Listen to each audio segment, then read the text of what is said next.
All right, we'll go ahead and get started. It is 7:01. I'll call to order the Village Council regular meeting, Wednesday, November 16th, 7:01. We stand for the Pledge of Allegiance, please. I pledge allegiance to the flag of the United States of America and to the republic for which it stands, one nation, under God, indivisible, with liberty and justice for all. Thank you. Madam Clerk, call the roll, please. Okay. Lori Bourgeau. Present. Kelsey Cook. Here. Maureen Holland. Yes. Allison Kemp. Here. And Ashley Ross is absent. And we knew Councilperson Ross would be absent, so I'll make a motion to excuse her absence this evening. Support. Motion made by Cook, supported by Kemp. Any discussion? All those in favor say aye. Aye. Any nay? Motion carries. Thank you. Okay, does everyone have the updated agenda with 9I included? Yes. Okay, is there a motion to approve the agenda? Make a motion to approve the amended agenda as presented. Support. Motion made by Helmuth, supported by Bourgeau. Any discussion on that motion? Hearing none, all those in favor say aye. Aye. Any nay? Motion carries. Thank you. Okay, next up, item number 5, we have a public hearing for the Community Development Block Grant Project year 2023. So I'll move to open the public hearing at 7:02 p.m. to receive public comments regarding the proposed use of project year 2022 Community Development Block Grant funds in the approximate amount of $10,179. Support. Motion made by Cook, supported by Helmuth. Any discussion? Hearing none. All those in favor say aye. Aye. Any nay? Motion carries. The hearing is open. Can we do a roll call vote on that? Because it's Yes, we required from CDBG. Oh, absolutely. Helmut. Yes. Bourgeau. Yes. Kemp. Yes. Cook. Yes. And Ross is absent. Okay, motion carries. Thank you. Oh, the public hearing is open. So we do this annually.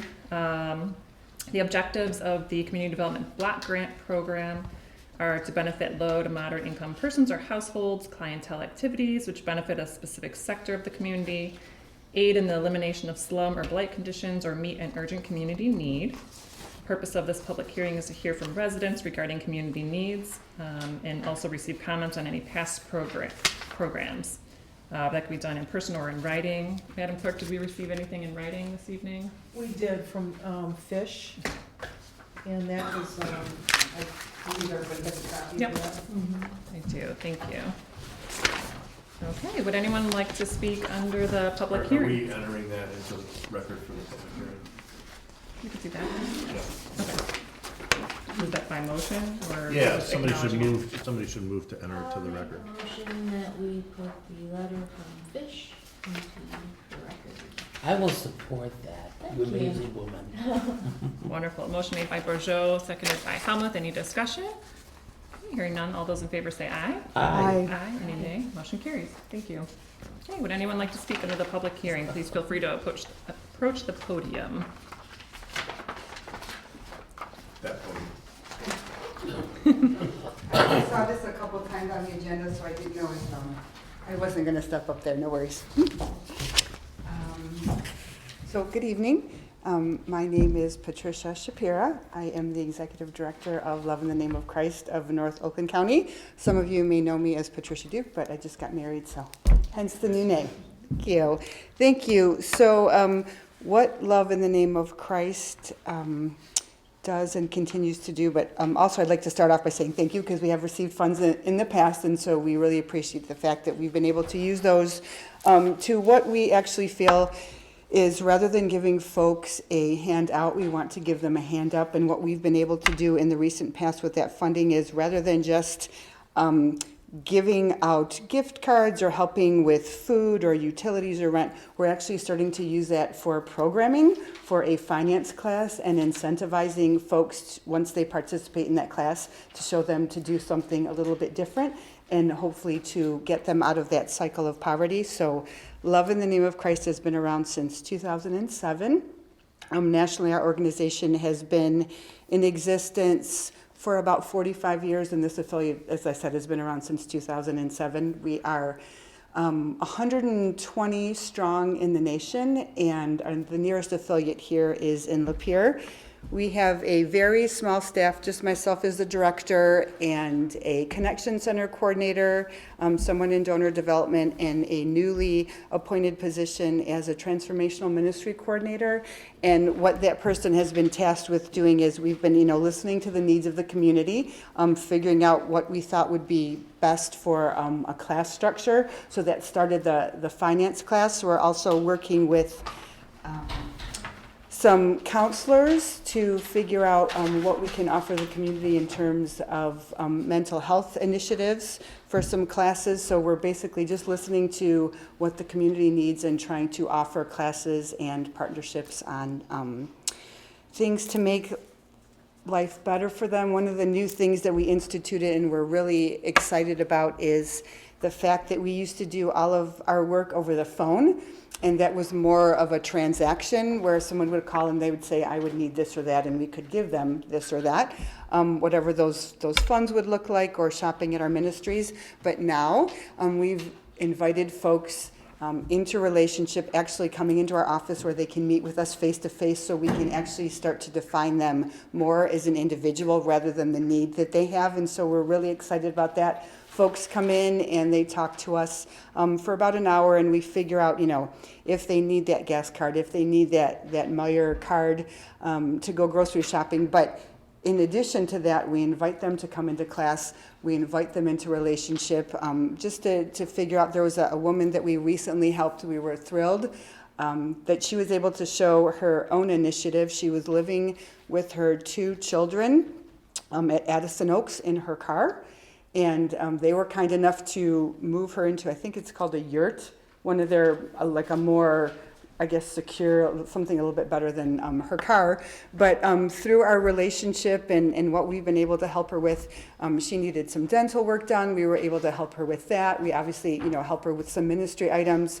But, we encouraged her to get a job. So now she's actually got a job as a custodian at the high school, and she's driving her kids, back and forth to school, and she's continuing to meet with us so that we can just, love on her and share and encourage her. So we're really excited because we feel that, doing this face to face has really taken our ministry to the next level. So we really appreciate the fact that you're here to listen to that, and hopefully you will support the good work that we continue to do.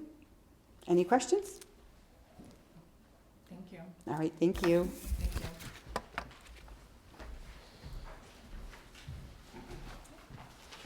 you. Any other comments on the CDBG project? Okay. Seeing none. I make a motion to close the public hearing at 7:10 p.m. Thank you. Support. Motion made by Helmut, support by Bourgeois. Any discussion? Is that voice vote or roll call?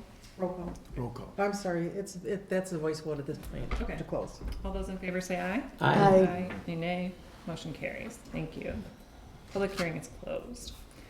Next up, we have call to the public. So this is a time for council to hear from the public. Anyone who wishes to speak on any topic, you can voluntarily state your name and address, and please approach the podium if you wish to speak. Okay, seeing no public who wish to speak, we will move on to item 7, the consent agenda. Item A, receive and file items. We have correspondence and department reports. Correct me if I'm wrong. I will make a motion to receive and file the 7A, 1 and 2 correspondence, letters, communications, and department reports. And I will support that. Great, motion made by Bourgeois, supported by Helmut. Any discussion on the motion? I just wanted to point out that the Village of Oxford Public Works activity report is very impressive. It has all the major activities of our DPW, of which 5 directly benefit the Downtown Development Authority District. So it's a great partnership, and I think the DDA is definitely getting a benefit from the Village of Oxford. So it was nice to see. Any other discussion? All those in favor say aye. Aye. Any nay? Motion carries. Thank you. On to 7B.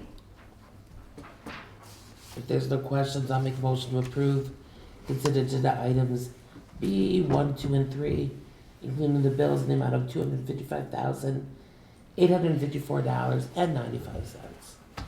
Support? Motion made by Helma, supported by Kemp. Any discussion on that motion? Hearing none, roll call vote, please. Bordeaux, Yes. Kemp, Yes. Palmer, Yes. Cook, Yes. Motion, absent is Ross. thank you. Motion carries.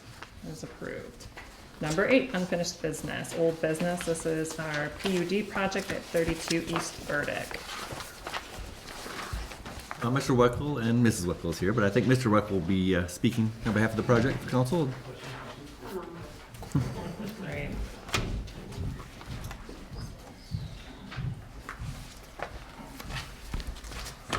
Good evening, Dave Weckel, longtime Oxford resident. I'm here at the request of council to give you an update on what's happening at 32 East Burdick and the surrounding properties in that PUD project. We'll start out with the some of the recent activities since I've last was here. One of the major items that was completed since last fall was the roof was completed on the 3rd floor in the balcony. So that's up, that's dry. We're waiting for our copings. It's all metal work and it's in this week, so we'll be getting that installed shortly.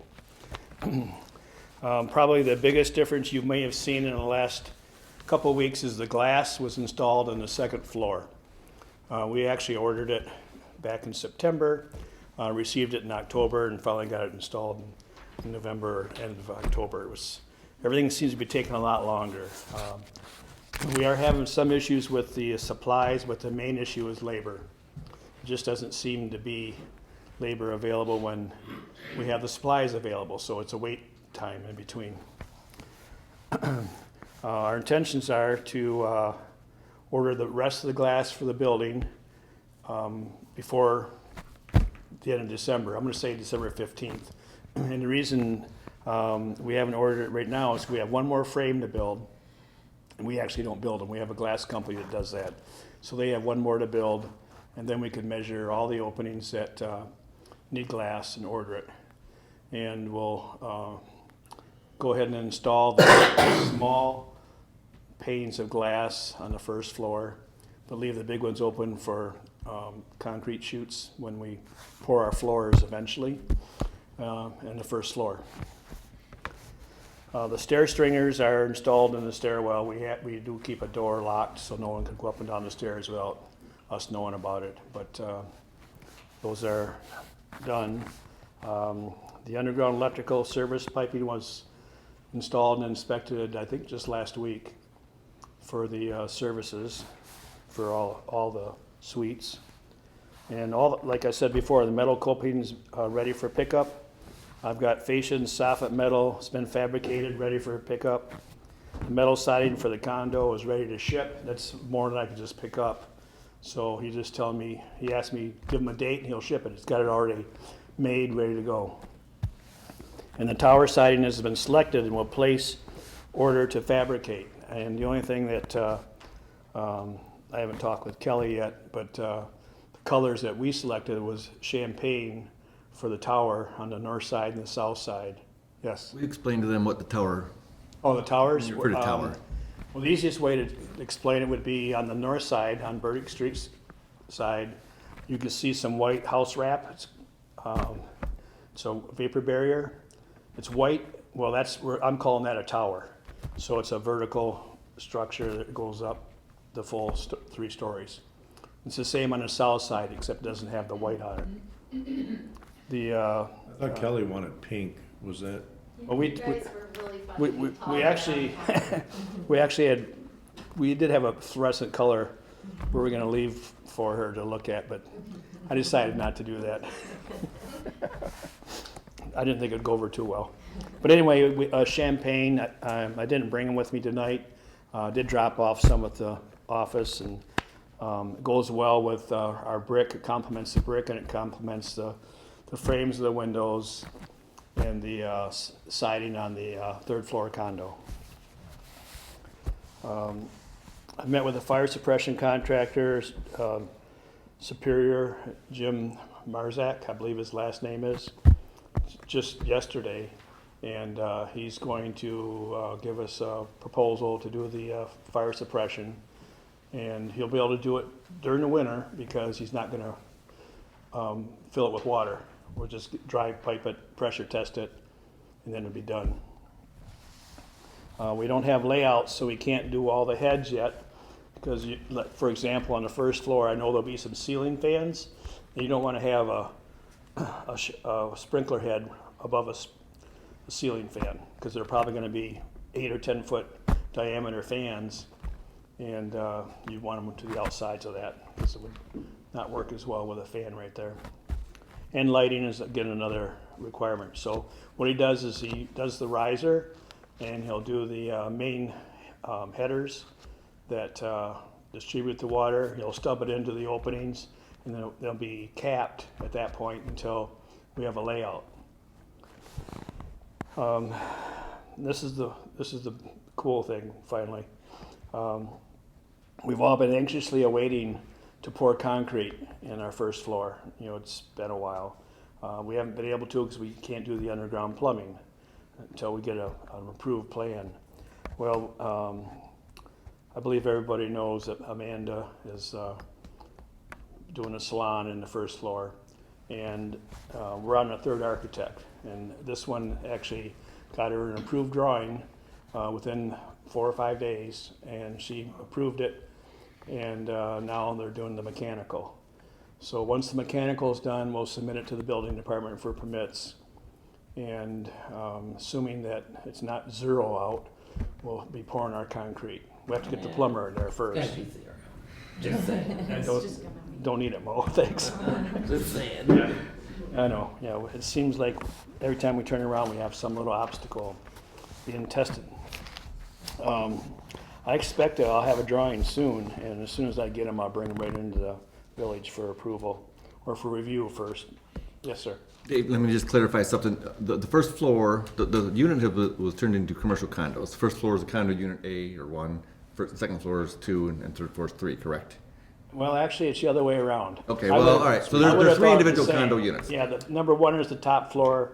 That's the engineer, when he did the condo documents to record the county, he started at the top and went down, which is opposite what I would have thought too. Well, my point is, the person you spoke about regarding the first floor is the owner of the first floor? Yes, And it's their build-out that is, you're waiting for, their Correct. exact build-out for you to lay the underground piping. So it's not your build-out. Oh, no, it's not my theirs. And they are build-out. the owner of, Yes. it's been a sole, okay, Yes. so, all right. So that now we get to the parking lot.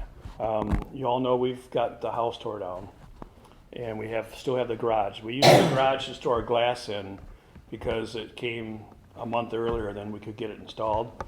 And I was going to use it again, but I've talked with Joe about it. We're going to try to put it inside the building where there's no plumbing. But since I don't have the layout yet for sure, and it's a salon, I'm pretty sure there's plumbing about everywhere. I'll know more when I have the drawing. But because I don't want to leave the glass out where potentially could get broke, very easily. There's racks there by the block on the site now. You could see those were the racks that the glass came delivered on, and that's what we'll be getting again. They're just wide open. They strap them in and deliver them and leave it to us to handle it from there. But we will put it inside where we can, and we will install the small ones right away. It'll take probably 3 days of installation, but it doesn't have to be perfect weather anymore, for that.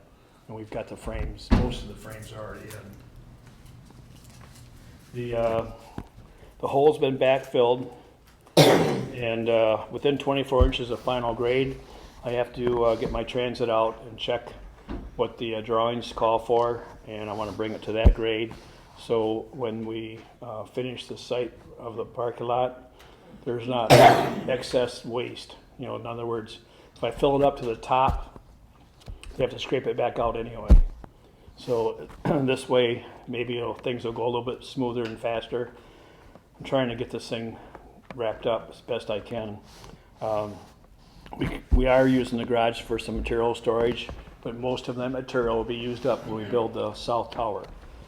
It's just a veneer wall that goes up the 3 stories, and it's a little bump out. And that's pretty much where we are on the project.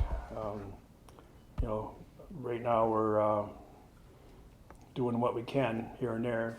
Elevator is like a forever deal. I didn't know it was that bad, but I have met with you know, the one person that handles the whole state of Michigan now. He's been on site, looked at it, and said, "Yep, looks good. We'll get back with you and tell you when we start delivering materials." And he liked the idea we had a garage door still there to access the inside because he'll have long pipes to bring in. And I said, well, once we get the floor poured, that door won't be there anymore. And that was to bring in equipment to do the floor, you know, do the plumbing. So he said, oh, we'll be ahead of that. Well, we don't know anymore. You know, I set a schedule and I can't follow it. I can't keep it, I guess, is the way to say it. You know, it's not like we ignore the project. You know, we're there all the time doing things. Even though they might be small, we are doing whatever we can. Oh, the rail's coming in too this week on the balcony. Forgot about that. 3rd floor rail? Yeah. Yeah, so that'll look good. So we're trying to keep it from being an eyesore. I still have a hard time with that word. It just doesn't look like an eyesore to me. It says building under construction. You know, there's, you know, I thought, well, maybe I should go around town and take pictures of what I think are eyesores. But no, I said, no, I'm not like that. I'm going to be a bigger person. Thank you. It's a building under construction. It's just taking a lot longer than we all expected. It sounds like the expectation of the only things the weather will really affect with it would be the concrete. Concrete, yeah. And everything else can continue. Yeah, we're going to continue on everything we can. Everybody know Jim Reese, probably. He was on our school board, was the president for a while. He does our metal work. He's very good at it. He's got 2 jobs ahead of us now. And once those are done, he could do ours because it's not a sloped roof. The other jobs are sloped. He wants to get it done before there's an additional risk factor of ice and snow on the roof. So I said, get those out of the way and then come on over and just do this. Stay here until it's done. So once you see the metal on the towers particularly, it's going to look a whole lot different. Dave, we had a complaint at the last council meeting. I don't know if Joe talked to you about rats, and the neighbors seem to think it's coming from About what? rats. Rats? You know, welcome to Oxford. We have sewers. We have rats. Oh, They're everywhere. oh, yeah. The neighbors seem to think it's partially because of your construction and the buildings you tore down, and I don't know, maybe the garage. Have you noticed the problem at yours? No, I did notice a rabbit a rabbit carcass in the garage today. It has the 2 front paws and ears, and then just a backbone. And so I'm assuming that the cat has taken over that garage. Good kitty. Yeah, and caught the rabbit, I guess. But I have not seen any rats. I don't know what they would be getting for food. I don't know if they're using your property to hide in the garage, or if they were your property now they moved on to neighbors because you tore yours down. Oh, well, I suppose that's possible, but I haven't seen any. Last rat I saw in Oxford was on Davison Street, actually right out in the street by Dunlap's there. They move around town every couple of years. They're here, then Yeah, they're well, here. they kind of go where they're not bothered. I think we talked about sending a letter to the residents, again reminding them, bring your trash in, don't keep wood piles, things like that. So Yeah, they no, can- I do pick up litter, and, you know, I told Bob and Joe and Kelly about something that was very surprising to me. We had, the last dumpster was on there, on site for concrete, had a carryout container on the rail, and I went over to get it and throw it in the garbage, and it was a whole order of wings from the tap. Nice. Well, what a waste. And anyway, that's the most food I've found on site, but I picked that up and I threw it away. Actually, it was gone in the garbage. That might have been even the next day. But I keep a garbage can there now, so hopefully people, when they leave, wherever they're coming from, because we have a lot of people use our porta-john, thought about putting a lock on it, but I haven't done that. And they'll throw beer cans and whatever on the ground, and so I pick it up, put it in the garbage can. And then they were also wondering about a fence on the east side of the property. On the east side. We talked about that, like the garage up to the road. Okay, I'm orienting myself, okay, yeah. Now, right now, what's been improved, I looked this up in the landscape plan. We have 6-foot arborvitaes that are staggered to create a solid fence rather than a fence. And that's what's approved on the PUD landscaping. Now the existing fence on the east side of the parking lot by the Feistema house, that's supposed to stay there, but we still add arborvitaes.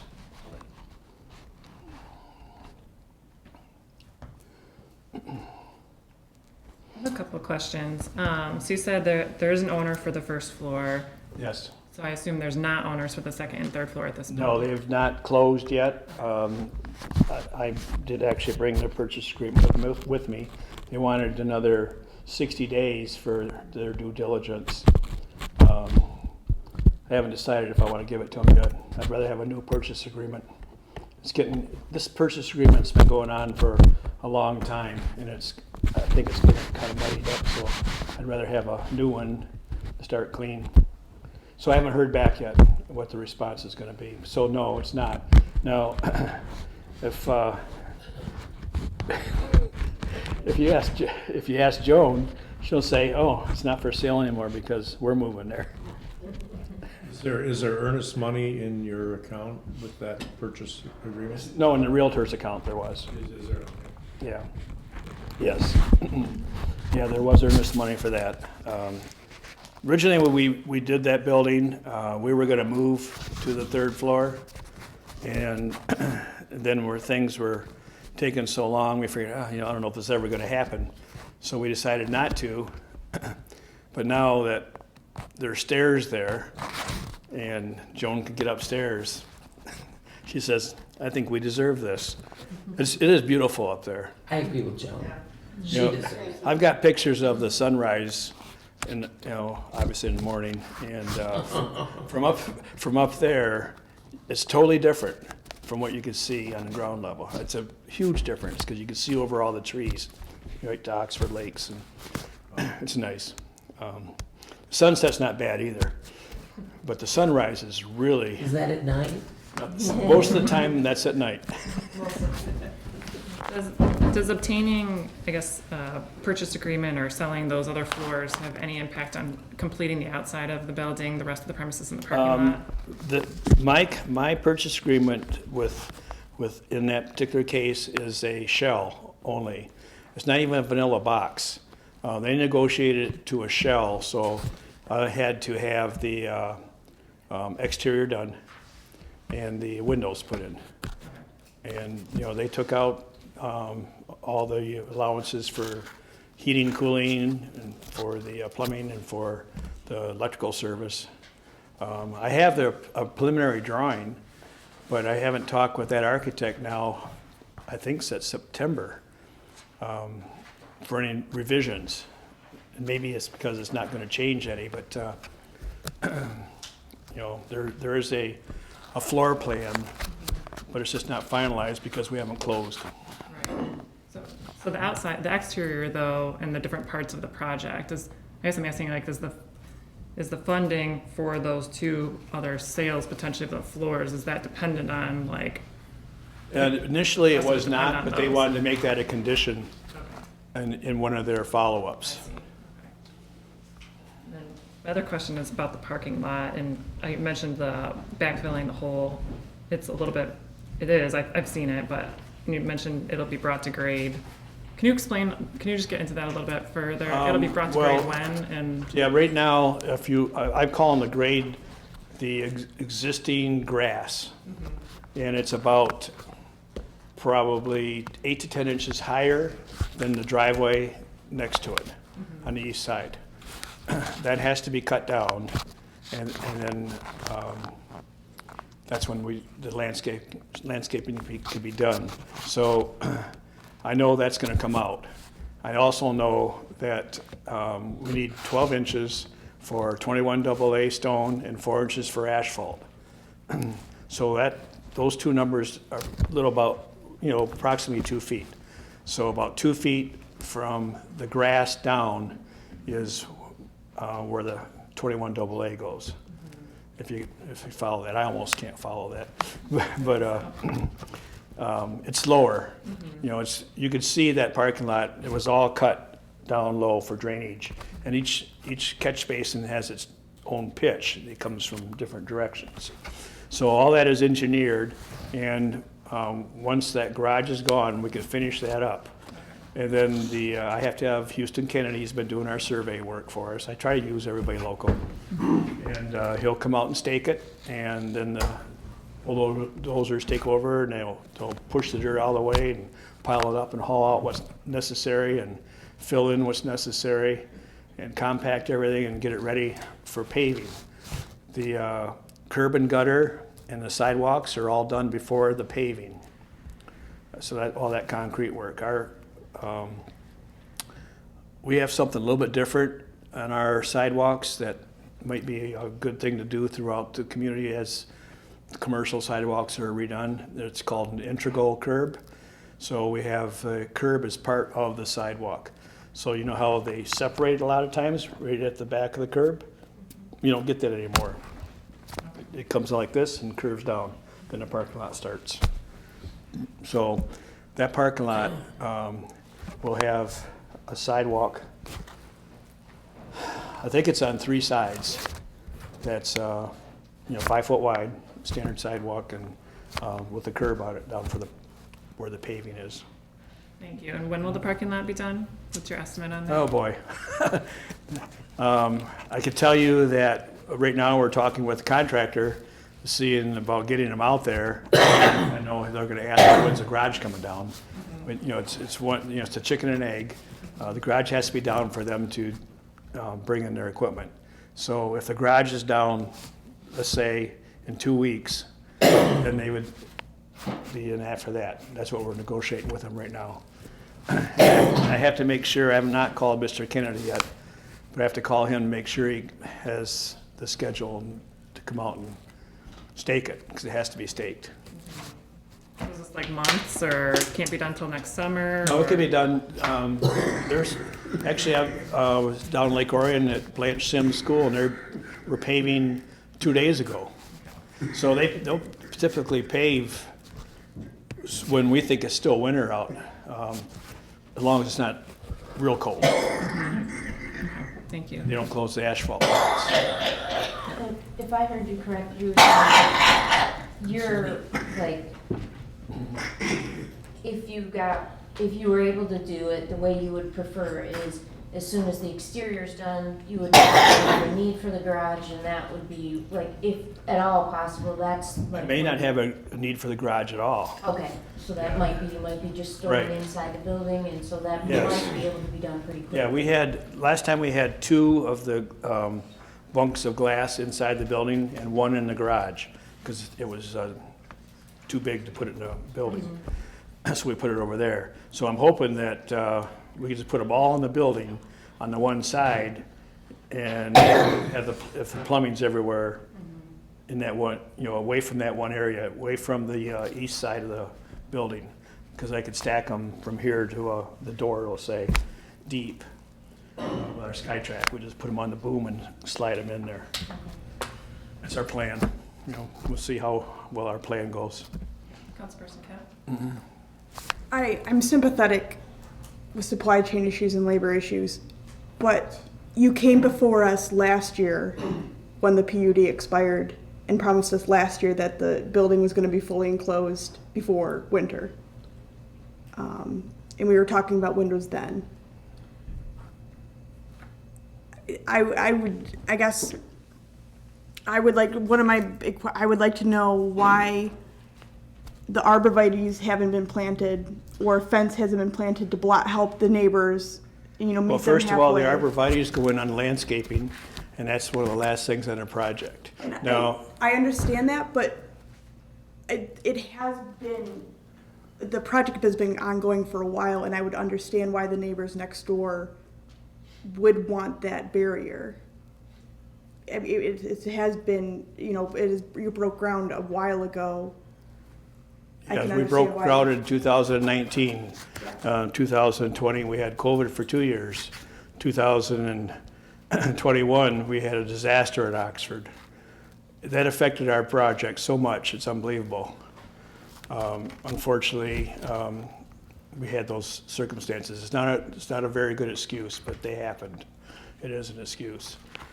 Now, if arborvitaes are going to make a difference, I guess arborvitaes could go in. It's a waste, though, and I don't see the purpose of it. A fence could go up, but what's that really going to do? What's the neighbor, is it gonna do what the neighbor wants to do? Stops the visual, stops with the trash, and I don't know that there's a ton of trash going in these people's yards. Everything, the entire world is overblown.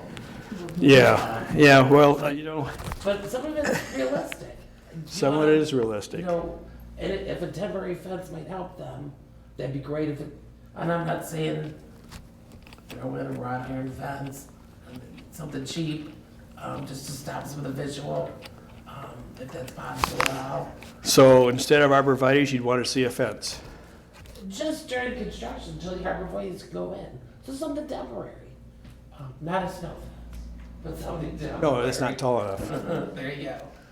I mean, Just something to maybe help them out. And I don't know if it's not expensive, but that's up to you. well, it all depends. I don't know what you want to call expensive, but I'll think about it. If you think that's something that you want to make a condition, I guess you have that opportunity and right to present that to me. I made a commitment to do that project. I didn't intend to build it by spec. Believe me, this was not something I wanted to invest our money in.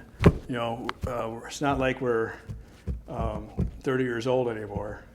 We could have not done this at all, and you wouldn't even have the potential new 3-story building, the new parking lot, and we could be in Florida,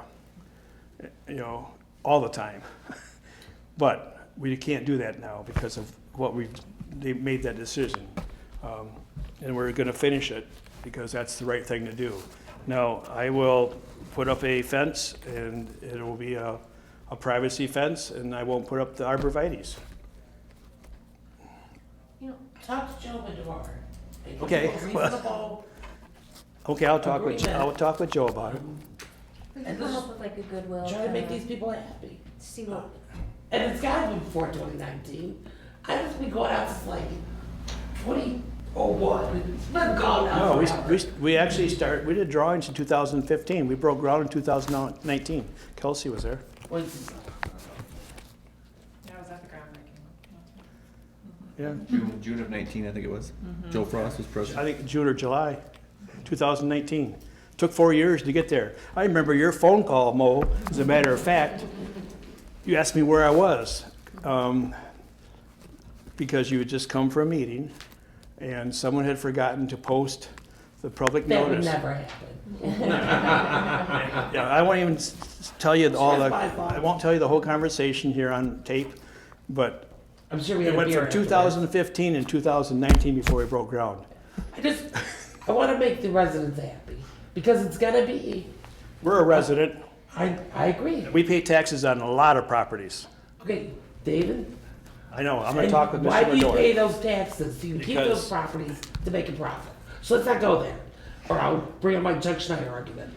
But if you're gonna have upset neighbors, I just wanna make everybody happy without costing you $1 million or screwing up the site plan. Yep, This is gonna be a couple more years before anything's finished. I hope not. So, you think the whole project's gonna be done in a year? Yeah. I thought it would've been done in a year last year. Okay, so we're gonna have a grand opening of the whole But I'm property. not having a grand, you could have a grand opening, I'm not having one. He's gonna be off at the bar. He's gonna be in Florida with Joan. So, folks, do we want to order a fence, or do we want the? I would like, Joe and Mr. Wackel to, Joe to speak to the neighbors and talk to them about what these things, I mean, like, let's see what a temporary fence within reason would even look like and say, hey, neighbor, is this what you want, or would you prefer to wait? We're looking at around this timeline for these plants to come in, they'll be real nice looking, or do you want this instead, or do you want this sort of temporary It thing? could possibly be like 10 Yeah. sections of 6-foot stockade fence. You know, those, I'm sure they're double But now we what they can't were a go- year ago. Can't go within 25 feet of the road. Right. And we shouldn't go down the hill because that grade has to change. Yeah, I wouldn't even And there's go, a dumpster pad that goes in there that's within 4 feet of the property line. Mm-hmm. And I know that those guys running the bulldozers don't want that fence in their way. no.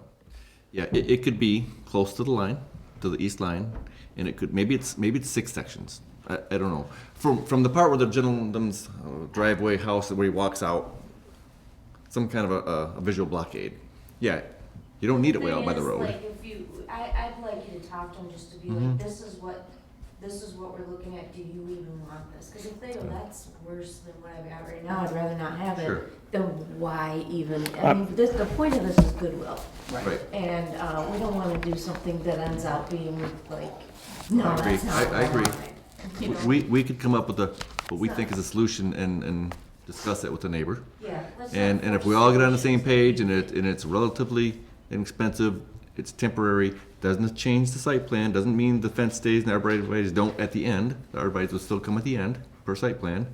But this 4 or 5, 6 sections of stockade fence could be there for 6 months. I don't know.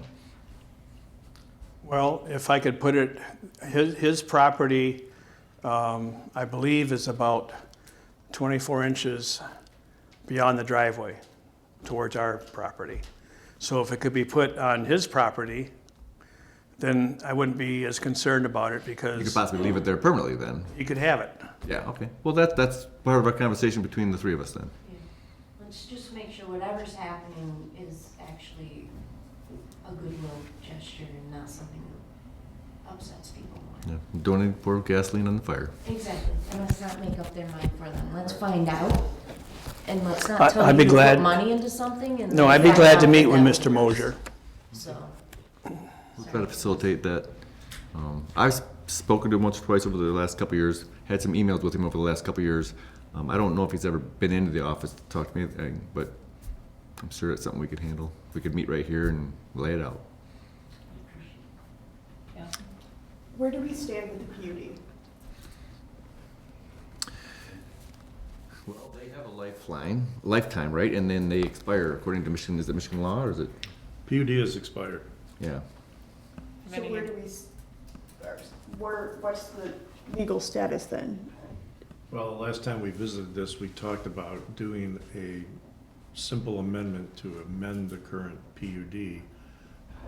I had suggested just amend it and extend the dates, but we never did that because we got involved with trying to potentially fix the PUD instead of just amending what we have.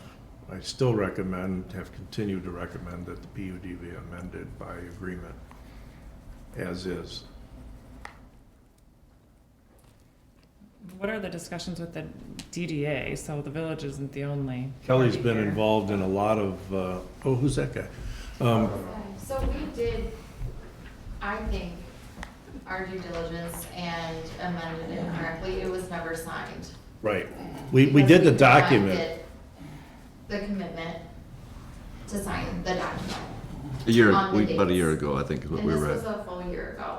No. For the DDA, the concern really is the parking lot. We were told that it would be done this May, completely paved and finished, which means the arborvitae's could have then gone in, which means we would be having the neighbor issues. And weeks ago, we were on the phone, and those phone calls to the surveying and things you said would be done, and we would have an email directing us. And again, we're in the same position. The DDA is frustrated. I can tell you that we will be discussing it on Monday at our meeting. And I'm done hearing from people in the community about it. I'm done driving by it at the state it's in. It's very frustrating. Thank you. Can I interject from back here? Yeah, go ahead. Robert's rules of order. You're an expert on that. Yeah, thank you, Mr. A Charles. couple things too, by the way, you know, being on the DDA board. David, remember one day I was out there and you and I had a conversation, had to be in the area, and Dave was back there talking. Remember that day about, what, 2 weeks ago, was it? Yes, And remember a gentleman stopped by a pickup truck? yes. You want to recall that to the board here, what he was asking about? You wanted to know what the building was gonna be. He wanted to know when it was going to be done. You know, that was the gist of his conversation. Unfortunately, he quickly drove off. Remember, I know you were kind of upset that he just took off without Well, having a date. The rest of the story is he stopped right in the middle of the road, blocking traffic. No consideration for any of our other constituents in Oxford. And think what it walked up illustrates- to us, interrupted our conversation, and said, "What's this building gonna be?" I said, "Why don't you pull over there in the parking lot, and I'll tell you when I'm done talking with this gentleman." Yeah, that was the gist of the conversation. The gentleman stopped because, like a lot of people, it's like, when's it gonna be done? And David, you know, bless his heart, was trying to answer the gentleman's question about when's this thing gonna be. And you said, a lot of people, and I mentioned this to you, said, this building's an eyesore, and I know you didn't like that. I would say this, not to be a grammarian, I don't think they're asking about it being an eyesore as far as the appearance of the building. What they're asking is, when's the darn thing gonna be done? That's the issue, and I use the word eyesore. They're not talking about the appearance, they're talking about, The unfinished condition. yeah, for years. I hear, you know, I live here, David lives here, we all, you know, that's the issue here. It's not a fence, if I may say.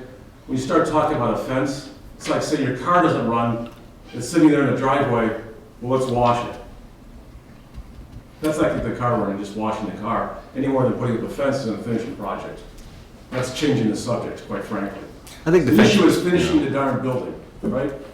And I know David's gone through a lot of stuff, you know, some of it, I think, reasons we hear, I guess, you know, understand things, and getting contractors is a pain in the neck. We've all had that experience. I know my house, we've had issues there too, but it's just going on too long.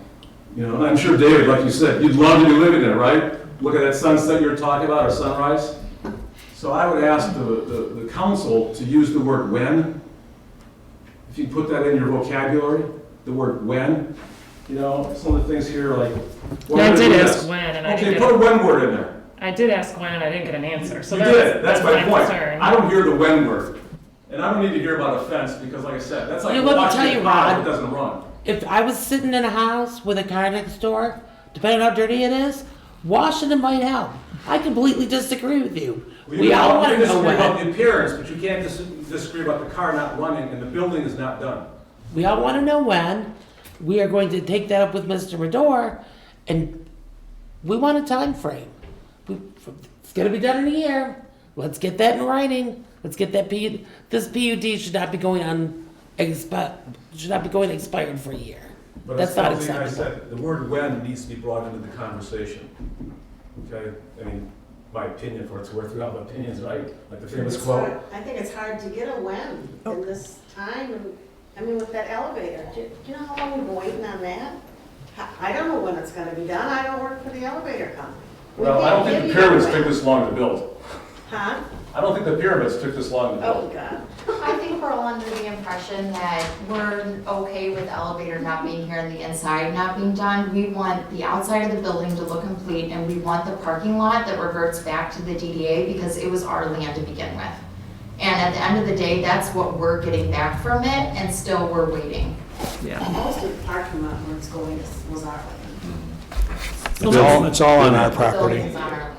So to repeat, I know redundant here, and I think it would help David, by the way, because I know he's put a lot of stuff into it, as you said, and I appreciate it more than you might realize, is I think the when word would help him a lot, just like any of us. If we have a target, we're more likely to achieve it, as opposed to some nebulous concept. You know, so I would ask you again, put some timelines on here, okay? As you said, Kelsey. So yeah, I think we can work offline to do that, and we'll have Joe and Mr. Davis as well, and we'll kind of get back together and see if we can put something together. I mean, yeah, when Councilperson Kent asked about the status of the PUD, and we said, oh yeah, there was a recommended amendment, and there's this amendment. Well, the fact is, we had something prepared and it just wasn't signed. So that's a totally different story to me than trying to figure out what the right agreement is. It's like, if we're not gonna have cooperation, which we don't have. It did not get, So, we did not get it executed. right, yeah. So we did have a conversation about the parking lot. Remember, Dave, I was on, we were on by conference call. And I think to your point, the conversation did focus on when, on that issue in particular. And I think you had some answers at the time. Do you want to walk through the parking lot issue? Or do you As think far you? as the scheduling of it, Yes, the when, What was that word, Todd? when. I Well- guess. Second.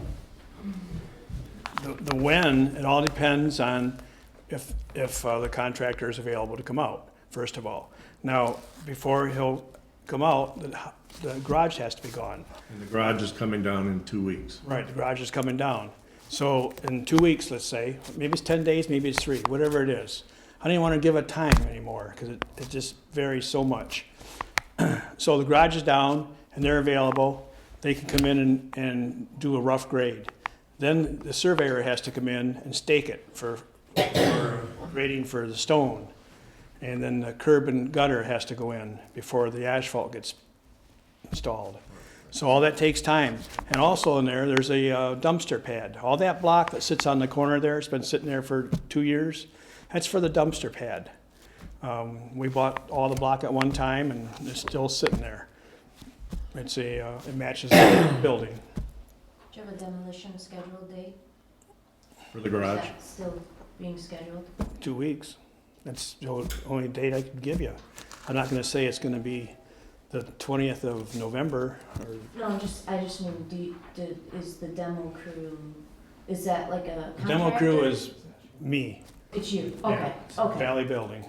All right, so there's no like other, No. we're not waiting on a contractor? No, I wanna get the materials out of there, but I wanna do it efficiently. I don't wanna take them out, store them somewhere else. I wanna take them out, use them, build that south tower. Your crew's gonna do all of that? Correct, Okay. And the demo permit is in place. correct, yeah. The house, and if you drive by the house, it appears that there might still be a foundation hole there. It's not, it's been filled, but to Dave's point earlier, it's about 18 inches below grade because that's close to the final grade. So it didn't make sense to fill it in just to move it back out there. But if you walk up to it, it's not a danger. That's why the snow fence is down. I walked it Monday. It's like, Yeah, it's about 18 inches at the most Yeah, it's more than that. where the house was.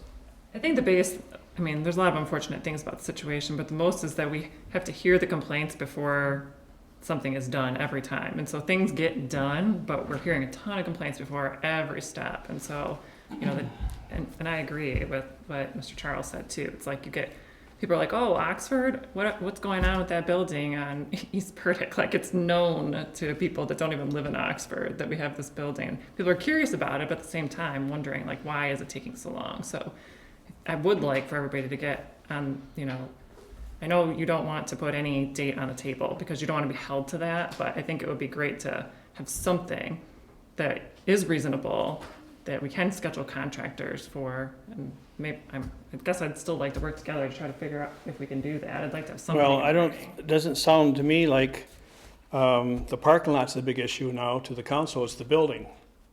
It's all of it, for sure. The If you entire recall site. last year, I'm sorry to interrupt. No, go ahead. If you recall last year, the concern one was to enclose the building to give the finished look, and B, the rough, the base of the parking lot would have been based in. Those were both priorities, I would say 1 and 2, when we were having a discussion last year. Obviously, in order for the parking lot to be based in, the house and the garage need to be down. And so those, I think, are still kind of priorities 1 and 2. You're getting closer, a lot closer in the last couple months with the windows, the window frames, some of the coping areas along the top, things like that.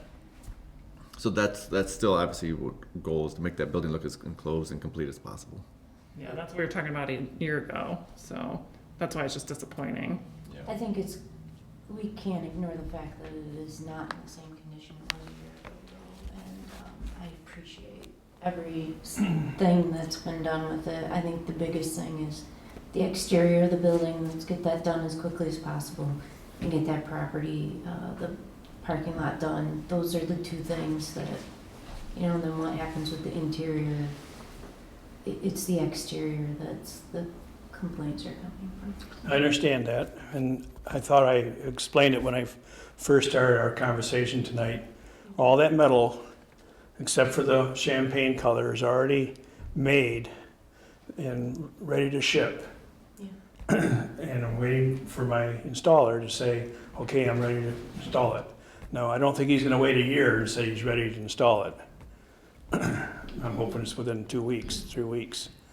And then as long as it's not bitter cold out, because it's hard to work with metal when it's cold, he'll be there working on it. And that's not something that we do, that's his trade. Yeah. Any other questions from council? No? So, what's our plan? Joe and Dave are gonna meet with, Joe and Bob are gonna meet with Dave. And And try to we get have this to involve, PUD. I think we have to involve the neighbor, because I think we have to address that issue. Yeah, separate from the PUD. The PUD is one issue. The temporary relief to the neighbor is another issue. And for the most part, your point, Rod, about the car, whatever, there's one neighbor predominantly that's being affected, and it's that neighbor. Very, very few other ones. There's one over on Stanton Street, which is in a property owned by the Weckels. That's a renter of theirs. I don't think we've ever heard anything from that resident. So predominantly, it's the one neighbor to the east that's being affected. There's a lot of other commercial places around that don't have the same effect. Right. So I think we still need to visit with that neighbor to see what we can do to pacify them till, again, a goodwill gesture of some visual blockade, perhaps. Yep. At the same time, the PUD, something in right, to see if we can get something nailed down on that. The fence, I think, was a goodwill gesture for that one particular neighbor immediately next. I know that does not solve the problem in its entirety.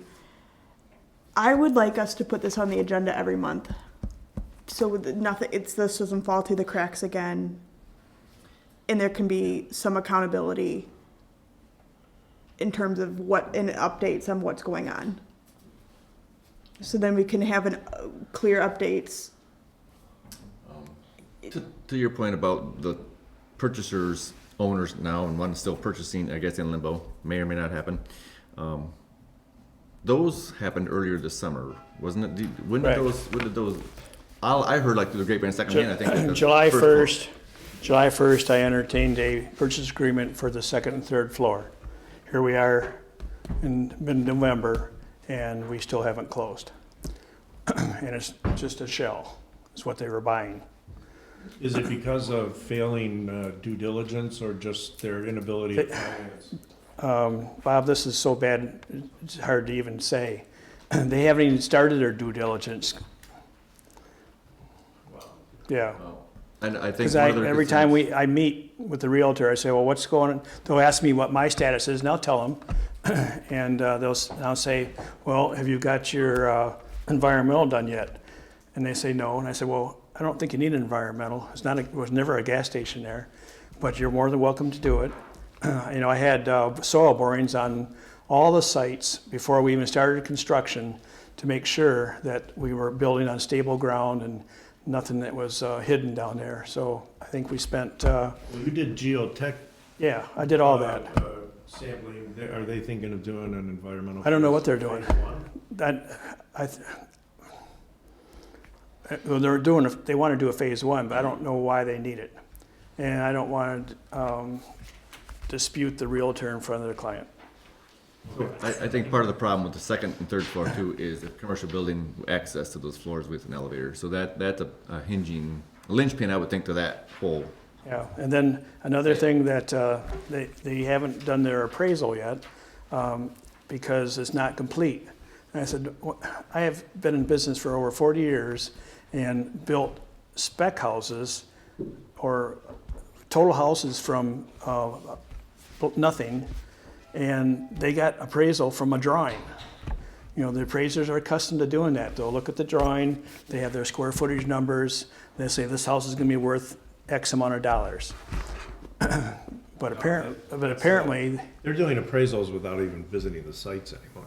I mean, so that's nonsense. yeah, so to me, I thought it was just delay tactics, so that's why I said, I'm not gonna give you any more extensions. We gave them from, started before that, because before the terrible incident in Oxford, they were going to sign purchase agreement then, and then they wanted to wait. And I said, fine, you know, I understand. Their kids were friends of kids in Oxford. So in July, though, they did sign, and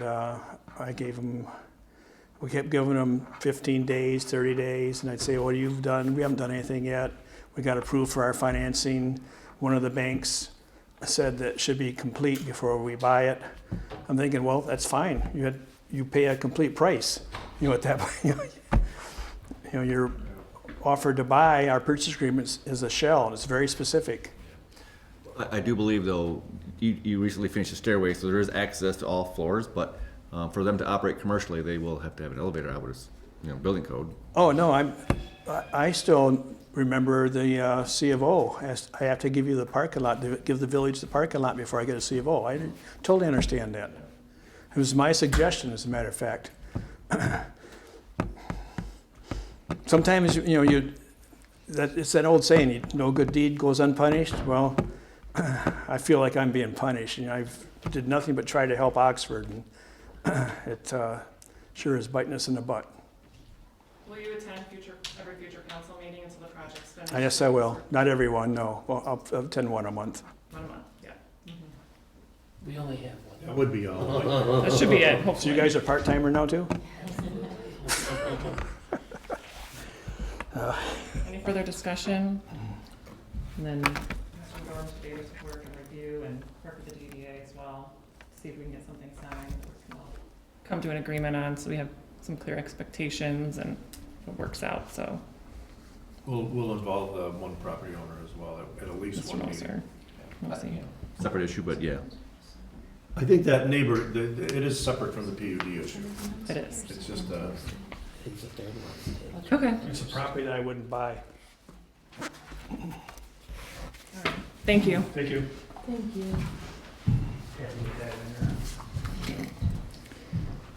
All right, we'll move on to item 9 under new business. A is election of officers. Another election. can we get the results tonight? Results are in. I'll make a motion to appoint Kelsey Cook Support. as a I guess I'm done. Dog catcher? What was it, Maura? Was the dog catcher you said? Exactly. Constable? village president for 2023 and 2024, right? 2 years. You can go to 2020. Every 2 years you have to do it, don't Oh, you you? do have to do every 2 Because years? councils are staggered, so you have a new council in 2 years. So It's for kinda like 2 years. Congress. Perfect. It goes with the council, not with I your still term. support it. Okay, motion made by Helmuth, seconded by Bourgeot. Any discussion on the motion? Thanks. I'm honored, and I would love to continue serving as. Just to village say, I'd like to president, appoint Ashley because she's missing the meeting. so- Yeah. Ash is looking out tonight. Should we do a roll call vote for that? Yes. Borjo, Yes. Cook, Yes. Powell, Yes. Kemp, Yes. and Ross is absent. I make a motion to appoint Allison Kemp as vice chair for the Exeter Village Council for the next 2 years. Support that too. Okay, motion made by Helmuth, supported by Bourgeois. Any discussion on that motion? Okay, hearing none, a roll call vote. Cook, Yes. Helmut, Yes. Kemp, Yes. Bordeaux, Yes. and Ross is absent. Won't even ask you guys if you want it, but you can't ask.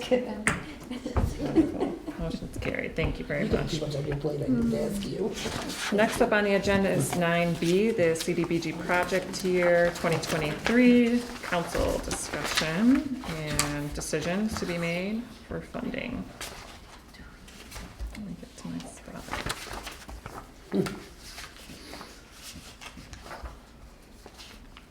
See Terry's got a memo in there. Yeah, Yeah, and if I can make a comment on that, please. in your packet, we had the required public hearing tonight, and I included, past projects and, that we have done, and potential projects. I did redo the, resolution for you. It's on the desk. I scrubbed it a little bit more because I didn't want to give the impression that we predetermine these projects in advance, but due to the limited funds, which is around $10,000 to $11,000 annually, the ongoing projects that we have and the projects that are actually eligible that really are a benefit, they have been the same for the past several years.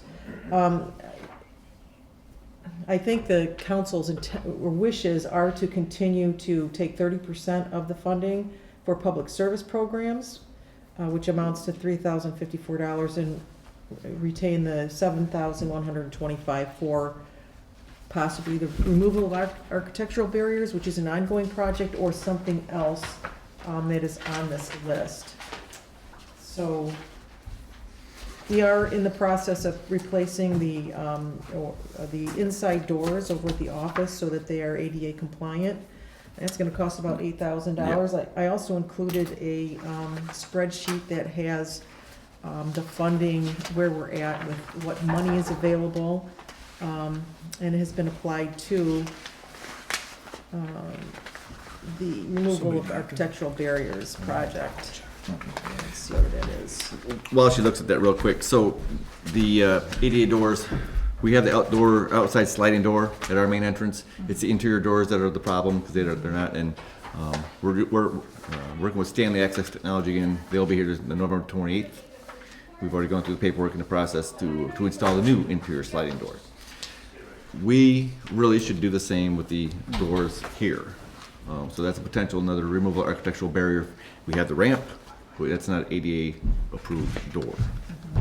So that would be a good project to do. What year is it we're using for the, is it 2018? 2018 for the and part doors of on ours. 2019. Yeah, To cover it's that like cost. 67, 80. So, yeah, on the spreadsheet, totally right now, hypothetically, we have $29,614.03 that's been dedicated to the removal of architectural barriers, but the funding for 2022 has not been released yet. That's almost $8,000. And this 2023 year funding would also be in that $29,000 total. That's combined, that's another, maybe $15,000. So, it's helpful when we can combine our funding and, bring it forward from year to year so that it has a bigger impact and provides more funding for bigger projects to be done. But, based on what we qualify for and, that makes it really difficult. The eligibility of these projects and the hoops that we have to jump through in order to get them going. And believe me, we've been trying for 2 years to get contractors to come out to replace this sliding door and to give us bids on that. So that, I put that sliding door in 15 years the original one, yeah, so. Could you fix it? It's fine. We need a new one. And let me follow up on Terry's point. She went through a lot of hoops a year or two ago because this building's age, a lot of environmental studies, a lot of things that CDBG required. So this building is already pre-qualified, if you will. So by doing that project there, and if we did this door here, a lot of that's already work. Front end work has been done. If you pivot to somewhere else, there's a lot of front end work. We looked a few years ago about code enforcement, $1,500. I think we were gonna spend $3,000 in staff time and labor and DPW and taking pictures and to potentially replace some sidewalks or do some code enforcement. So code enforcement we did, it worked out okay, but it was really tough. Dan had to do 15 minutes here and 15 minutes there this time. Didn't we talk about making the bathroom in the village offices? We did. 28? We That's did. part of The this doors project. we're tackling first. There is the counter. It's all in here eventually. Well, hopefully it was just the cost. It's, to replace a bathroom, you're not gonna get one for $29,000. And then there's architectural drawings, and you have to have. Up front, Mm, our yeah, money. Because it's a public facility, you can't just say, oh, let's knock down this wall and, get going on this. There's all those other considerations, and then, right, like Joe said, we have to put that money up front. We have And- the drawings. Part of the conversation for the workshop come up, one of the items was, I think this building, if I recall right, there's been discussions over the years, it's prior to me coming here 5 years ago, about the east wing there, the old township property. Demolition and removal of blighted structures is an eligible expense. Again, that's gonna cost more than $10,000-$15,000. But you may be able to use some of that, after a couple of years builds up, you may have $30,000 that you could put towards the removal of that, if that's council's desire. And being on this property again, some of the front end work is already, I believe, done.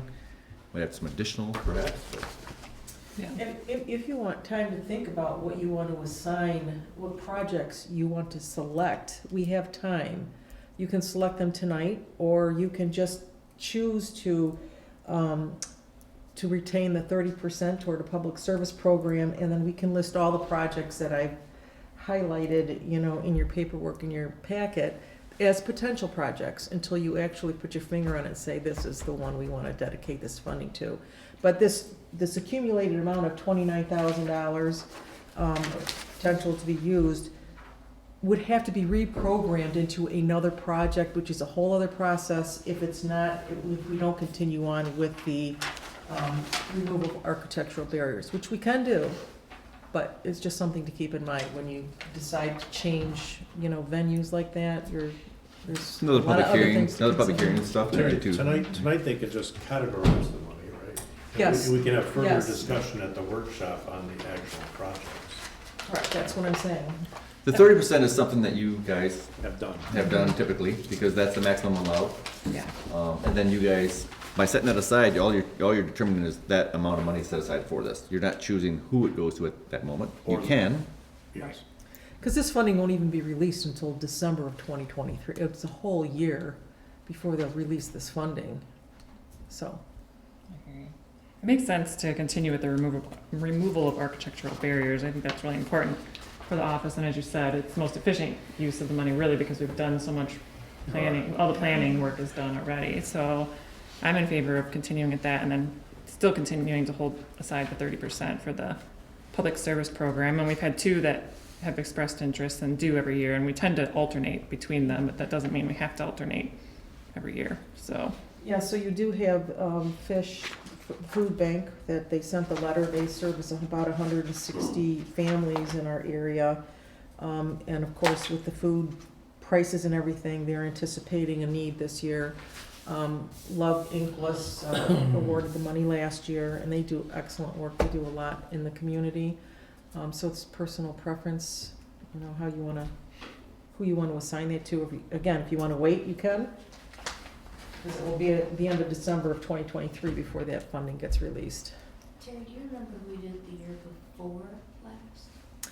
We did Fish, but Did we? But Fish had so much money given to them by residents who were receiving COVID money from the government that said, why are we getting this money? We don't need it. They took it and signed their checks over to Fish, and they had other funding as well.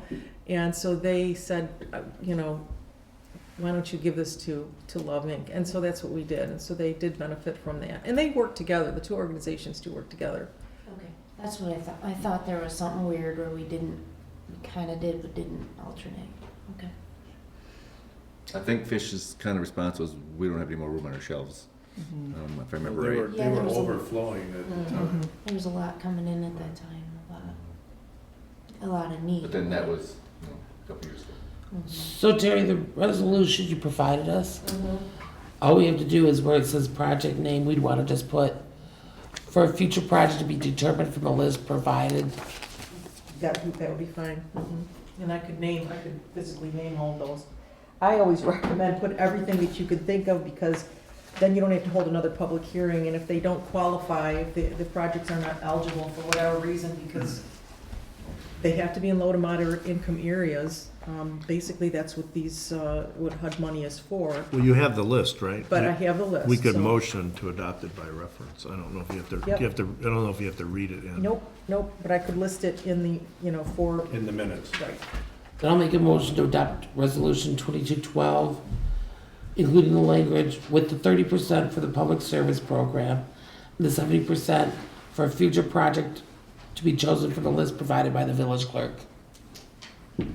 Is that good? Works for me, it's okay with everybody else. Well, it's not a list provided by the village clerk. Yeah. It's a list of eligible A list of projects eligible projects. Right. in the possession of the village clerk. Because you actually, the council has to select. Right. Yeah, I can't make that selection for you. that's not, it wouldn't read well if that was. I'll second for purposes of discussion, so I just want to clarify where we're going here. So, you want to leave it open to consider other projects than the removal of architectural barriers? Is that what this is, is that the intent? Well, I think we've got the architectural barriers for the doors are covered, right? Those Okay. are already expended in Right. that one. Yeah, that's water under the bridge. So we're just gonna put the 30% for public service, and then we'll decide if that 70% is going to the bathroom, the township building, No, the bathroom and that is all part Is of all- the okay. removal of So the architectural township barriers. building- Correct, sidewalk, or any of the other things on that list. yeah. So you want to reserve the decision based on the eligible list to a Right. different time, Because we have years to decide. at least a year. Okay, any other discussion on the motion? Are we waiting to choose where the 30% goes then? If you want to make that Not decision. part of this you can. resolution, not within the resolution. Okay, so that's something we can still decide on today? Well, you can, because you can say for food bank or Sustenance. sustenance, those are the two different categories, food banks or subsistence, payments. Love Inc. would be the subsistence payments and Fish would be food banks. So you could actually designate that if those are the only two contenders right now, there's not a problem with that. But, So we'd have to modify the motion, is that correct, though? Okay. I'm fine either way, I know.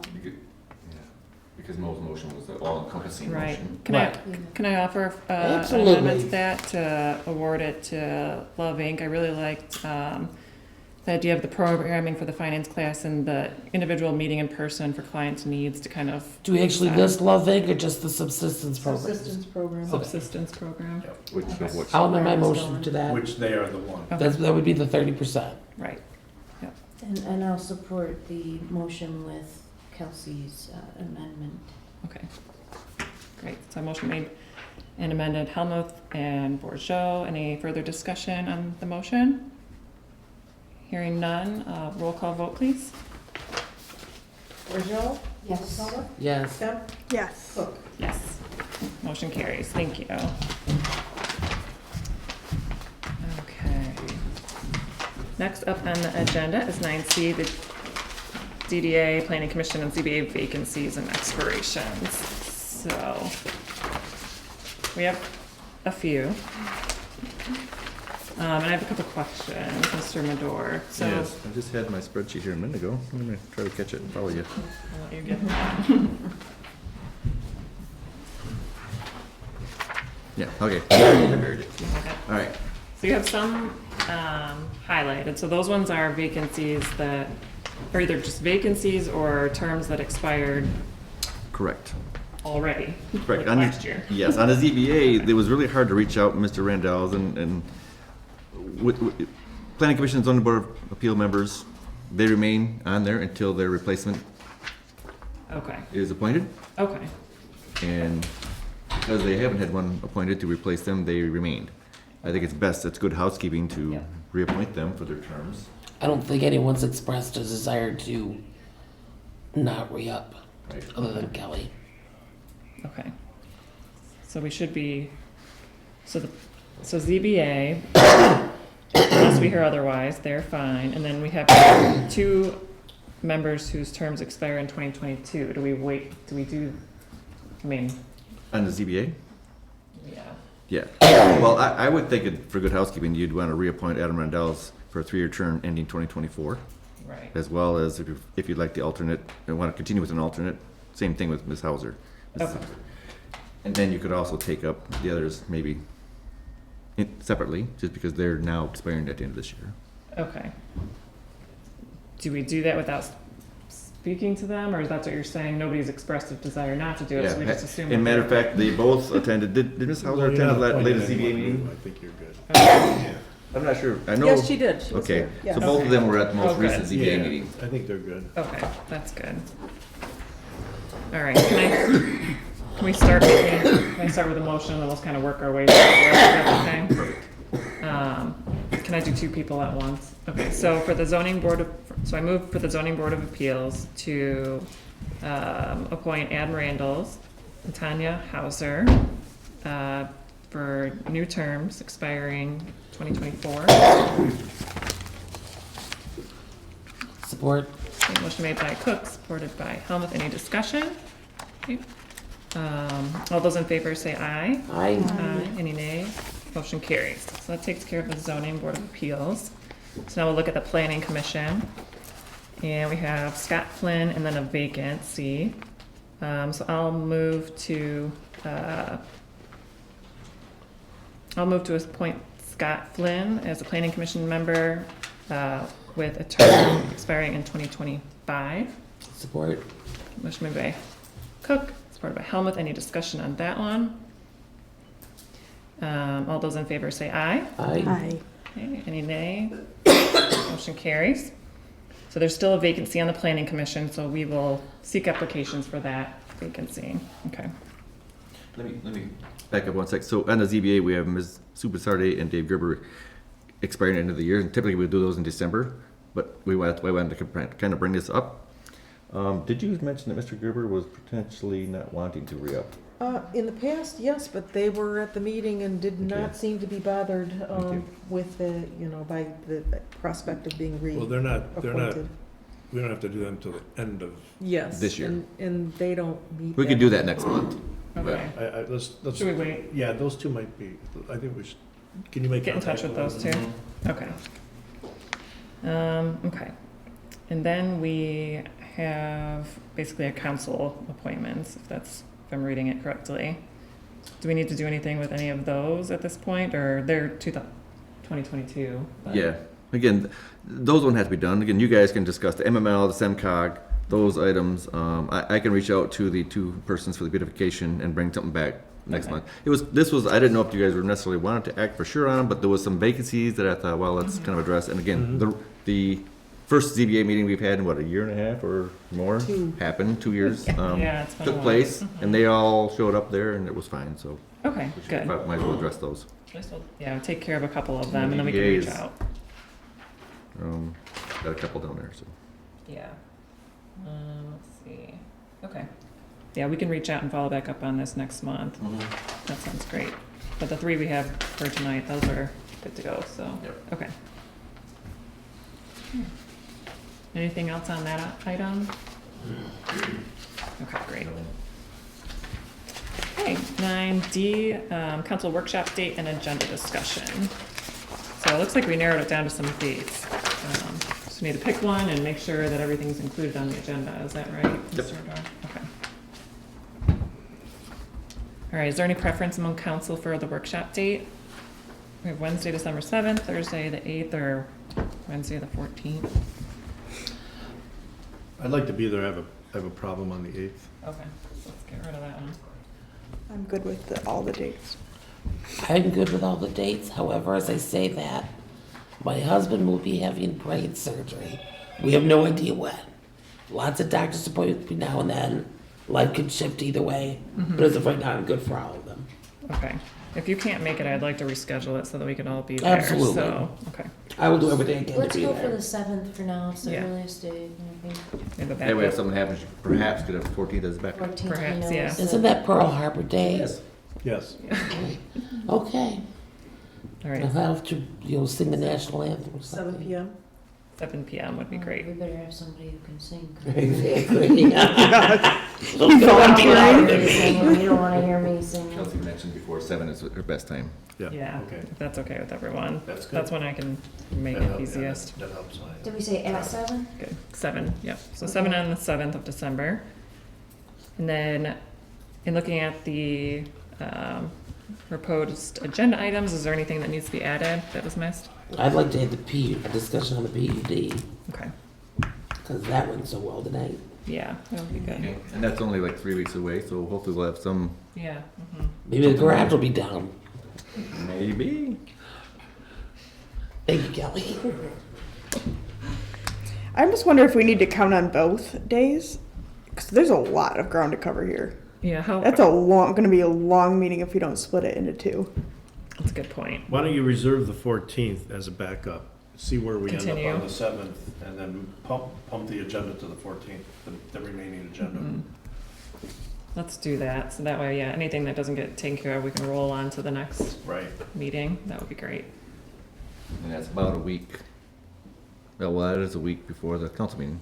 Yeah, So you got 7th, the 14th, and the 21st. 21st. You have a busy December, but you got a lot of issues. Nothing else going on. Right. See? husband's gonna kill me. Sorry. Yeah, Santa Claus isn't gonna be happy. Oh, that sounds fine. Great. Anything else missing from the agenda? We can always Keep add, adding. but. So we have residential rental discussion, rear storage building, village parking lot, the memorial, Scripter Park, social media, and PUD. Okay. All right. Are you definitely gonna put certain things on certain days? I would just say whatever we do with the memorial, maybe if you reach out to the student group and see if they prefer to do the 7th or 14th and kinda. Again, it's been very sparse and sporadic, my responses from them. But I They're can, busy. well, again, of the group we met with, a few of them are off to college and a few more seniors, and a couple of the parents are pretty much steering it now. With their meeting still as a group, they say, but I'm only hearing back from like one of the parents. Also, with rentals, we discussed chief or new perhaps being there if he would like to weigh in. So that would be a discussion as well. Chief Sold or Chief Schultz? The young chief, who hasn't started chiefing yet. Oh, I'm sorry. okay. Mhm. The new incoming. Yes. Chief. Not that Chief Scholes hasn't been. That's one meeting I'm sure Pete won't mind missing. He's counting down he's counting down how many he has to go to. All right. Sounds good. Anything further on that agenda item?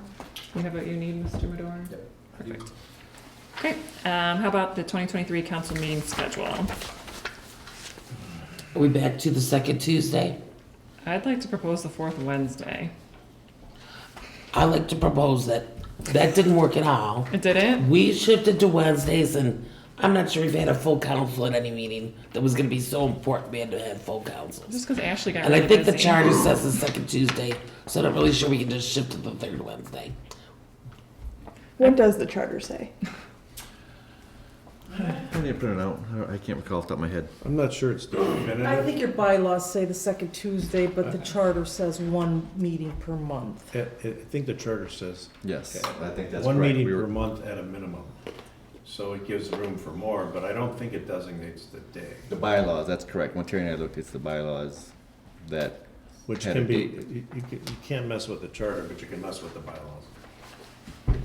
I'm fine with the second Tuesday. I was trying to prevent conflict with other community meetings that are happening, but if we're all good with the oh second yeah, that was Tuesday. the school board Mm-hmm, thing that cropped up. so, Is that, Because the school board is Lower. always the second Tuesday as well, correct? Yes. Yeah. yes. They had one on a weird day last summer, I think. For some reason, something was going on at their building, I think. They did move at least one. But is They it, moved some and then they have like a second meeting or third meeting, so they have But generally, every second Tuesday, they usually have a meeting. If we're not gonna do the second Tuesday, I prefer to do the fourth Tuesday, because everybody knows Tuesday's like village meeting night. Well, that's, all right. Well, the fourth Tuesday is reserved for planning commission, second, potential second. No, No, first- the first and Oh, third that's is right. planning I'm sorry, commission. you're right. No. I'm sorry. I know, right? The fourth Tuesday is good, is open for you guys. Yeah. Tuesdays work better for me than Wednesdays, so I'm good either way. It just depends on if we want to have it on the same night as the school board or if we want to change it. So, I would prefer to change it if possible, because then there isn't that same overlap with another major stakeholder in the community. How often do schools do a second meeting? Oh, I mean, in the past year, they've had quite a few, but, you know, they were doing a superintendent replacement, and there was a lot of Has things that going slowed on. down? I would say in the past couple of months, it seems like there's always been a second meeting. It feels like it's slowing, but then Is that the all of a police sudden there's radio? a special meeting. But they still have the second Tuesday one usually, so.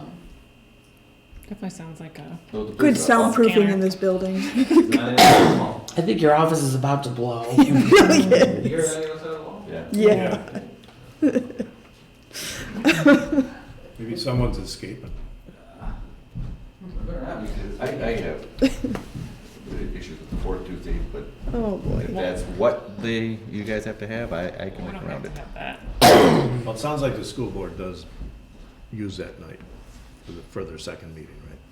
Oh, no, that's just a random, it's not the fourth Tuesday, they just, It's it's not a been a schedule. Monday and a Wednesday, and now it's just all over the board. I mean, your community's used to the second Tuesday. Hold on, Ashley's calling Your me. bylaws say the second Tuesday, so would you need to amend your bylaws Yes. as well? A lot easier than amending the charter. Yes. All right, I just put you on speak. Okay, Ashley is calling me, so I'm guessing she's watching the live stream and is calling in. I'm assuming. All right, you're on speaker. I just prefer Tuesdays, whether it's the second or the fourth.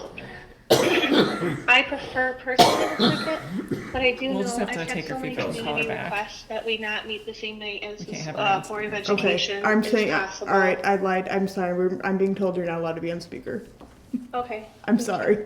Thank you. I know, That's I fine. Will you Thanks, text me? Marge. Yeah. don't want Okay. Yeah, I'm sorry. That was. Well, let's talk about, I mean, when do we need, can we talk about it at our next meeting? For the that workshop. actually We it's can available? For the visit. workshop, Yeah. we got 3 meetings next month. You have to make this decision before the end of the year. Okay. Right, you got 3 meetings between now and the end of the year. 2 workshops and a council. Add that to the workshop. Yeah, we can add it to the workshop. If Amen. not the council meeting. If it doesn't change, it's fine. Thank you. All right, 9F, opening depository.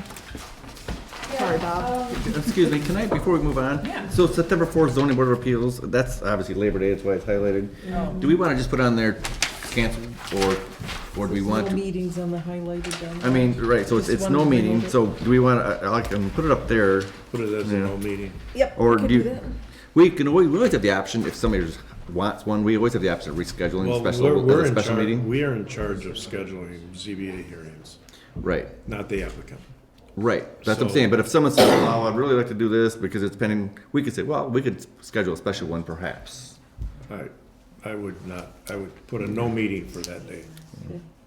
Yeah, I mean, sometimes, depending on the circumstances, it's development, so we'll just put no meeting.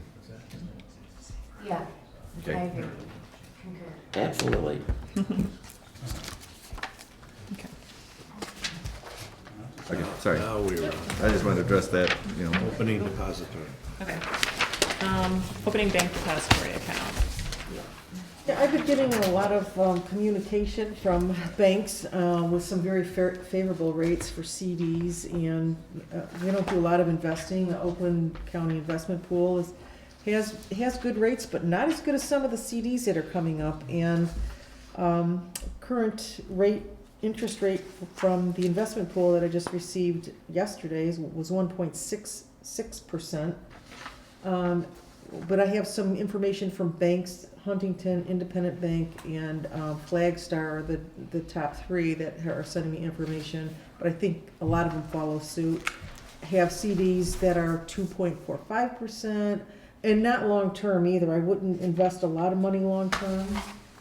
But certainly we could go 90 days or 120 days at 3.28% is darn good money. So, the problem is if I have to come to the council every time, a lot of treasurers will just put every bank on their list for approval so that they have the options when they present themselves to make those investments. But here, we've been very specific about saying this bank or that bank. So I don't want to invest our money across the state of Michigan in a bunch of different depositories because that's just not practical either. But I'd like to have some latitude to work with Joe and maybe decide on what our cash requirements are coming up for bond payments and things like that, and then just say, hey, we can take $500,000 and invest in the CD and determine the number of days.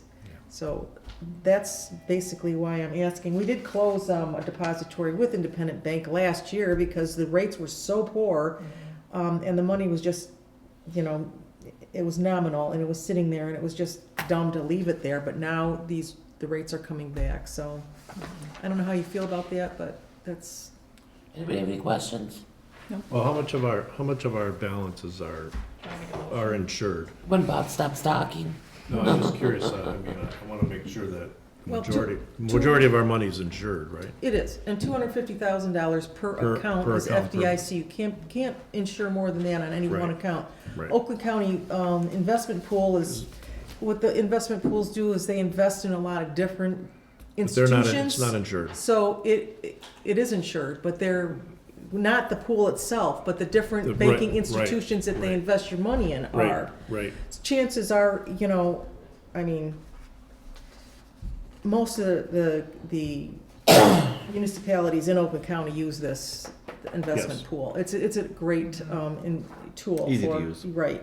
But the other banks, you have to be careful. You can, with Independent Bank, they have a sweep account, and that works similarly. That sweep account is fully insured if you have $500,000 or $1 million because they take it daily and invest it in these other banking, or other investment opportunities, at the FDIC rates that are insured. We're good. I just want to make sure that we're mindful of the insurance. I'll make a motion to allow the treasurer to open new depositories with agreement from the village manager and reporting deposit information and rates to the council at the earliest opportunity. Motion made by Helmuth, seconded by Bourgeois. Any discussion on the motion? Hearing none, roll call vote. Brooke? Yes. Deb? Yes. Helen? Yes. Bourgeois? Yes. And Ross is absent. Motion carries. Thank you. Just go to the crosswalk. Yeah, I was gonna say, I didn't reorganize the agenda when we added the I on because some of the items already Jumped to had I. numbering and lettering on them. I didn't want to make it more confusing, so I threw that I on. Sure. So if you want to change the order. you Well, take how that about we I. just do 9G, manager annual evaluation. Would you like to request a closed hearing? I would, ma'am. Okay, so we'll see that at 14. And then same for the clerk under H. Would you like to request a closed hearing? Yes. Okay, that'll also be done at the end. Then we're on I. So crosswalk at Pleasant and West Burdick, discussion. We have a memo from Chief Solwall that was in our communications, and this issue actually came, there it is. This issue actually came to my attention by my neighbors, and I notice it all the time as well. But so many people, particularly when they're going from Frosty Boy to anywhere else in the village, will come down West Burdick and then jaywalk, run across, and it's dangerous because there's cars turning from Pontiac, there's cars turning from Pleasant, and then there's people crossing all the way from, west of Pleasant down to east of Pontiac, and just a couple nights ago it was dark, and there was a group of like 5 to 10 people coming back from Frosty Boy Tucks. They had cups, and they were waiting to see when they could run across, but there was a line of cars turning left and right from Pontiac, and so it would be nice to have a crosswalk where it's at least a designated space and cars can expect someone to possibly be crossing there, and to give everybody a path with the curb cuts. I think it'd be really helpful, because right now they're jumping from kind of the grass right away and running across, and especially with strollers and bikes and whatever else they're pushing, they're having to go up Pontiac or Pleasant a little bit to get back onto the sidewalk, so. Is this right at the intersection? Yeah, Chief Sowell, do you want to speak to this a little bit and see where the best spot I will say, could be? well, and public parking is on the other side too, and I frequently use Kelsey's front yard to run across A lot, the yeah, a lot. street. Yeah. No, I don't. Tough one. Go. Most for the crosswalk. Because I love crosswalks. I know you do, yeah. Let's just fill it with kids and Yes. let God sort it out. So, this is a great idea, and honestly, I'm surprised we haven't thought about this before now. There should be a crosswalk in that area. I thought of a couple of different locations, like maybe Pontiac Street in West Burdick, but that's kind of busy there. Might be a little confusing. So I thought maybe at West Burdick and Pleasant Street for north and south, cross from the northwest section over to in front of 48 West Burdick. That's one destination. It's about halfway between the Pollyant Trail and downtown. One of my suggestions, I'm sure there's probably a couple others, that's why I recommend that we do a study on that to see if there's any other recommendation. But I definitely think that there's one needed there, and we probably should have put one there a few years ago, especially with the traffic that we have going through there and the amount of traffic that we have crossing coming from the Pollyant Trail or downtown.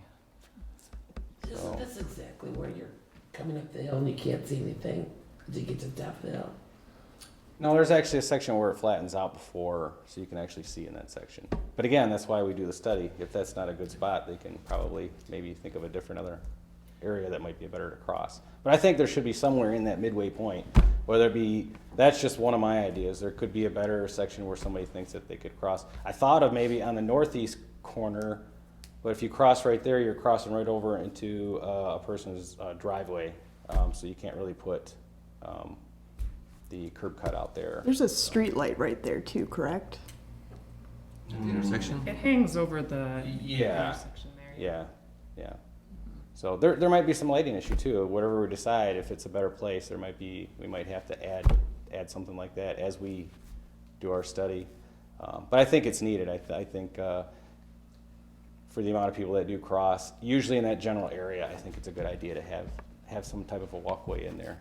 So my only concern is the many cars turning on those two streets there and just how busy it gets. So I would suggest that we just go ahead right now with a study to find out if it's even recommended at all, or if it's something where they say, you know what? Or they may even say down below the hill there a little bit, maybe by Burdick Woods. Right. Somewhere in there, so I'm sure there's probably a couple of locations that they might think is a better area for them to cross. That was just one of my thoughts that I had in that specific location, but I think one is an important designation for that purpose. Who is they? Who would do this? So, I was just gonna wait for, I'm sorry. Sorry. I would definitely get with road engineering and have them do, we worked with road engineering when we did the repaving of West Burdick in 2019. We did or installed the crosswalk ADA ramps on Pontiac as it came up to West Burdick, but we didn't address anything crossing. Part of it was financially, right? And we did the left turn lane from Pontiac all the way through now versus having it stop and start and then all the way down that way. So that helped traffic flow. It helped some conflicts with people stopping and turning left. We did have some discussions about the pedestrian cross, but not a lot. Again, 2019, our finances were still pretty tight here at the village. And we had some county money that we needed to use before it expired, so we did what we could. But I would have Roe look at it and say, okay, you have a lot of traffic movement, especially in, the east and west turners coming out of Pontiac. Not as much as Pleasant when school time's going on especially, but they would look at that and say, based on what they see, they could grab with a recommendation, because to Mo's point, the hill, coming up the hill, you don't want to come up the hill and say, oh shoot, there they are. Chief's right, I believe. There is a sufficient amount, I believe. Again, There's a that's for lot. them to determine. It's valid for Yeah, a between while. Pontiac Street and the crest of the hill, I'm sorry, Pleasant Street and the crest of the hill, they have some standards, Yeah. ASHTO standards, you know, things like that, that they will plug in and see, and with a good recommendation, I guess.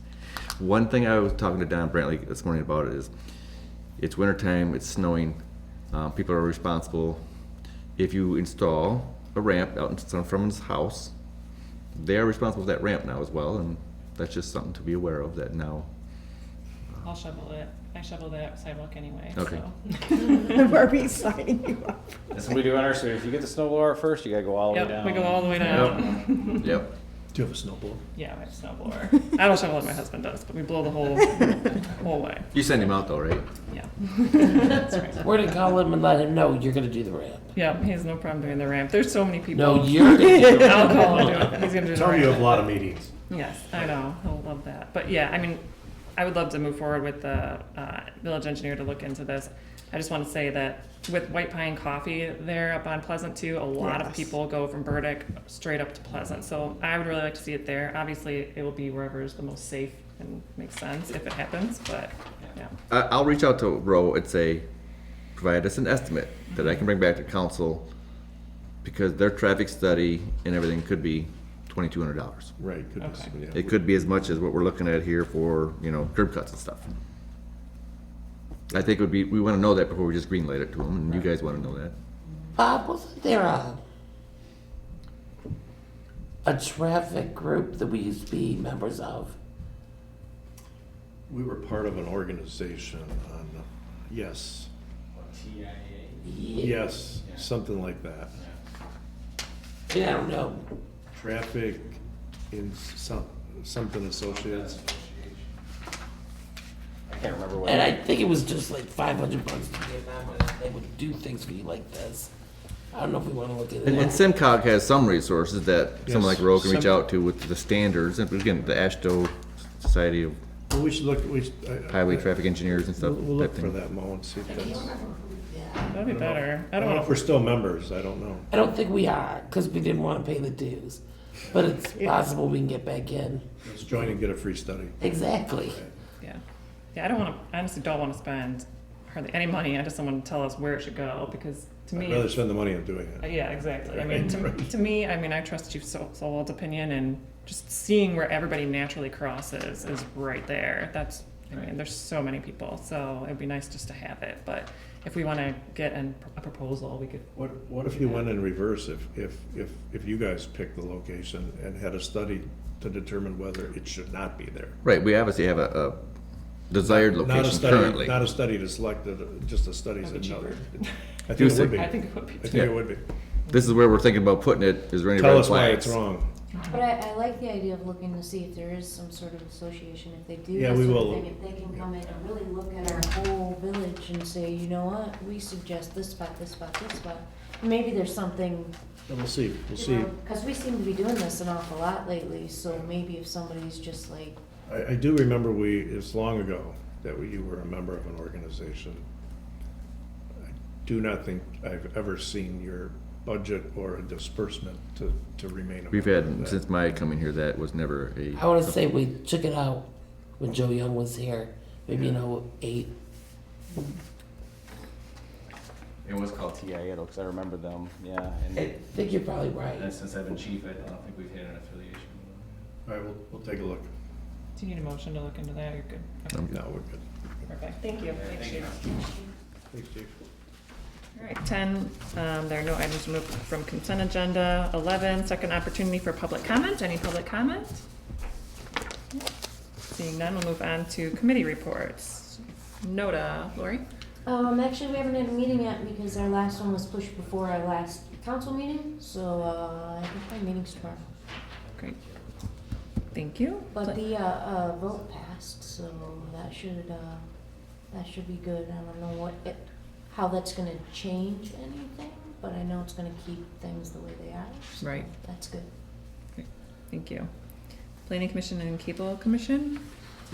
The planning commission did accept the resignation of Kelly Harkles. And then we had a meeting, and what the heck did we talk about? It was minor.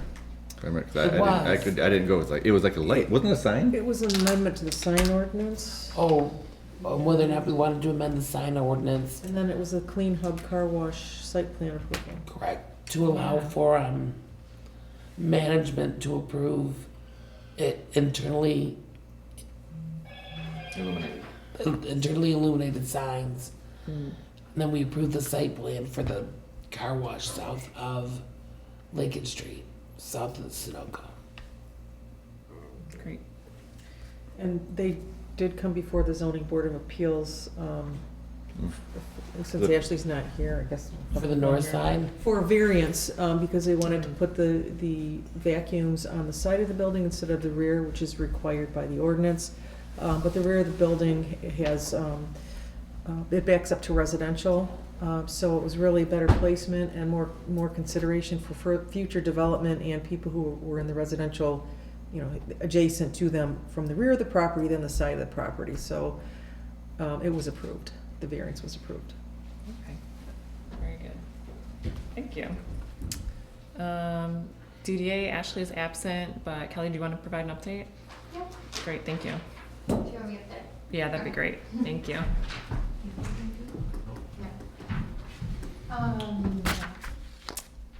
Hi. So just a couple of things coming up. Just encourage everybody to shop Small Business Saturday. So that's a Saturday right after Thanksgiving. And just support our downtowns. We have Soup and Sweet Stroll coming up on December 2nd, and tickets are on sale. We've sold over 400 in the past couple of days, so there's about 800 left. So hopefully we'll sell out. And then we're going to have winter markets this year on Sundays in December. So we'll have people set up in Washington Square. The trolley will be running. We'll have Santa down there for free photos with Santa. So I think a good thing for the community. And then all the businesses that are currently not open on Sundays have agreed to stay open. So hopefully it'll provide some extra income because fourth quarter, of course, last year was rough on our businesses. Everything else, we're moving along. We met with the state this week, MEDC, to help fill some of our empty buildings downtown. So potential people that are moving into town to help them. And I think that's it. Our meeting's coming up Monday, so probably more happening there. One thing that I did talk to Joe about that I said I would bring up that I would like to put on the agenda for you guys next month is consideration to extend social district into Centennial Park. So I know that that would be a process, but I think now that we're almost 2 years with social district, I think that it would be a really great idea. Also with 5-1 now leaving that location, if somebody does move in there that has alcohol coming up, I think it would be nice to have them included in social district, so we would like to extend it over there, but I'll definitely put that on the agenda next month. Kelly, was that thing with Detroit, I think that was noteworthy, wasn't it? Yeah, absolutely. So Visit Detroit came into the community. We spent the whole day with them. So we went around to different locations in Oxford, got to share with them all the wonderful things about our town, rode the trolley down, spent the day in Lake Orion. So the neat thing is they took a lot of different content that day, a lot of video. They're going to send reporters back to do some stories with the businesses. But the neat thing is that ours were the first 2 communities in Oakland County that they featured, and they chose us out of all of the spaces in Oakland County. And what they're going to do is put agendas together, so itineraries for their following of over 1 million people that will see, okay, if you're going to come spend the day in Oxford or Lake Orion, here are the things to kind of check off your list. So it was really neat to hang out with their whole team and get to know them. And none of their 10 that were here that day had ever been to Oxford or Lake Orion, so just now having them as ambassadors going back down to the community. They've even picked up stuff on our social media I saw this week, and we're sharing our content, so I think it was really neat. Thanks for mentioning that. Yeah, I think you wanna make sure they know when we put those chargers in. Yeah, we actually talked about that, so for sure. I also heard there were good appetizers, so. Yeah. Just wanna say, while we're on DDA, that Witches Night was blast. It looked like you had a lot Was it like a lot bigger than expected? It was, yeah. So the weather definitely helped us out. Partnering with Lake Orion helped us out. Homegrown, for example, I'll just, tell you about them. So they've been open 6 years in the community, and this was their largest night of sales ever. So Oktoberfest, everything that they've ever done, Witches Night was their largest. So we had great feedback. My first time riding the trolley, and it was packed. Yeah. That was Awesome. very cool. Very cool. And we'll be having the trolley in the Oxford Christmas Parade, all decorated, and then we'll be going down to Lake Orion Lighted Parade and lighting it up for that night. So if any of your kids or any of your families want to ride with us, we'd love to have you. That's been ABCF, whatever, remember? I think Yes. that's been D down here. Next up, Polly Trail. Joe was gracious enough to Polly attend the Trail? Polly and Trail today. Yeah, and it was a record meeting. It was 45 minutes, which freed me up for the chamber ribbon cutting at 4. It was here, so that made it easy. It was a pretty light agenda. They're putting in for a grant for the Oakland County Parks grant for a design and development, pre-development grant. So I've been asked to reciprocate with the letter of support that they provided to us, and Aaron Watley, the director at Orion Township Parks and Rec, had already provided us one. Chief Schultz has provided us one. I've got like 3 or 4 letters of support already for our project, for our grant. Went pretty well today. Donnie Steele, who's been on Pollen Trail for a long time, today was her last meeting as she starts her orientation at the State House, I think tomorrow and the next day. So they'll be figuring out how to replace her down there. But as well, and Curtis Wright really does a good job of running that meeting, preparing the packets. He's the model. Oh, gosh, yeah. Curtis Wright's been known to. Yeah, he's a legend. He runs a good meeting. All right, thank you. Moving on to G, manager, staff, and attorney reports. Mr. Medor? Yep, I got some notes here. Electric vehicle charging stations. I reached out to State Contracting a few weeks ago. I said, just give me something close to the date. So I got an email back from him today after I prompted him again. And quote, we are currently figuring out service info for the both locations. And that's to get from that power panel that we're near over to. So they have to quantify what they need, if they're gonna need to upgrade meters and stuff. They're figuring that out with DTE. As of now, we plan on having the stations installed in the first week or 2 of December. So we're up and running by the end of the year. That's the goal. That's where we're at. Do we need to, since we're redelegating those spots, aren't those spots currently delegated to the apartments? They used to be noted that way, labeled that way, but they aren't. The They two aren't on this anymore? side. The two on the other side are not. On the east side of the monogramming shop, those aren't dedicated or delegated at all. It's just customer parking lot, that's all what it is along there.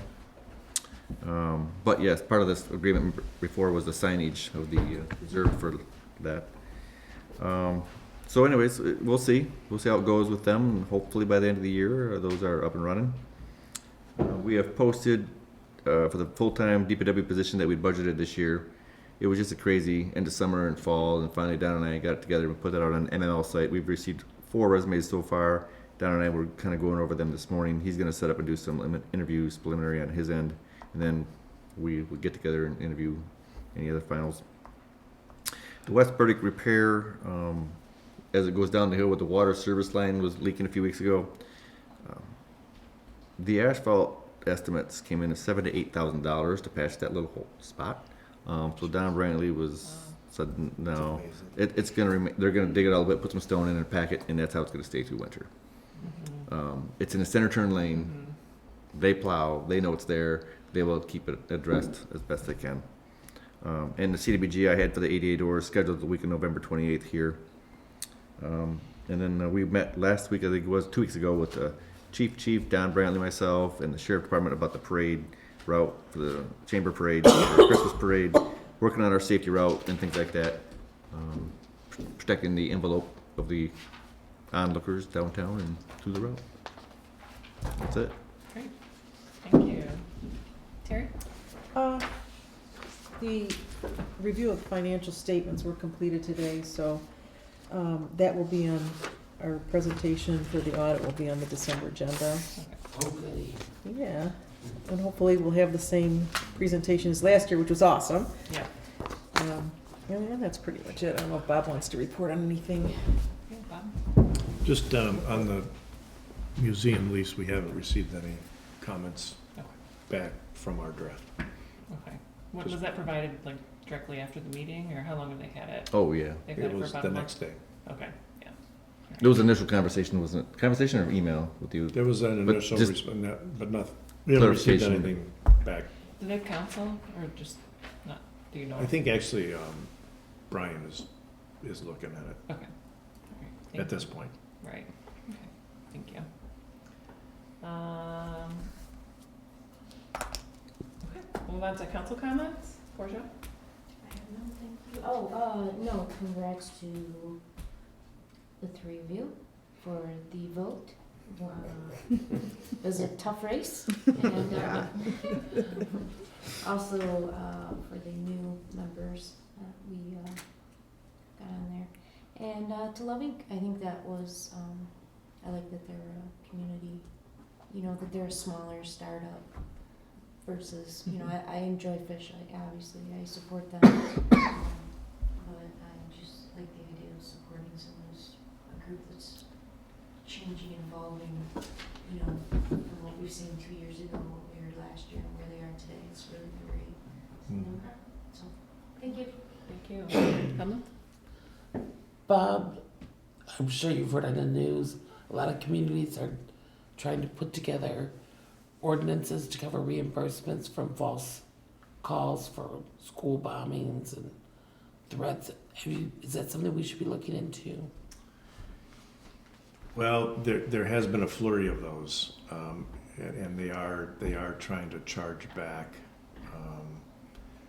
So yeah, I can show you some examples of those, and maybe you guys can think about it. Just so you know, also, and Chief, you may be aware, your district court is we're going to be potentially adopting a program of unpaid court fees by defendants being turned into tax liens on their taxes. Property taxes? Yes. So that's something that's it's been kicked around for years as an enforcement mechanism, but I think it's getting closer. I'll be talking to you about that more. One way to get them to pay, right, Chief? Yeah,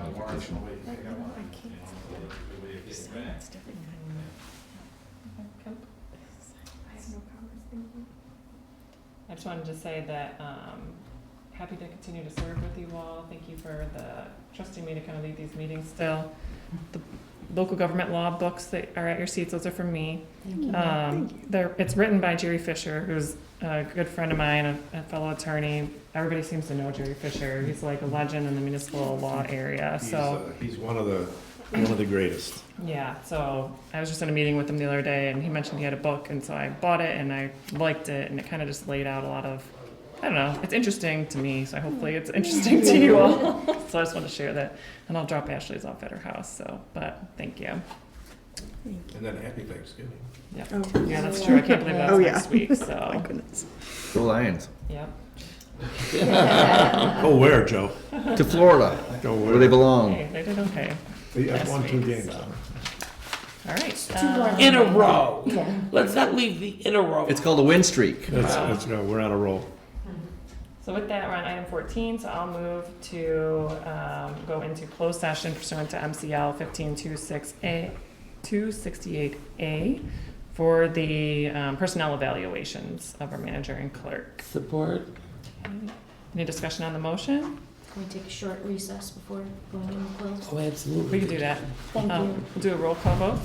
Portia? Yes, Homer? Yep. Pam? Kemp?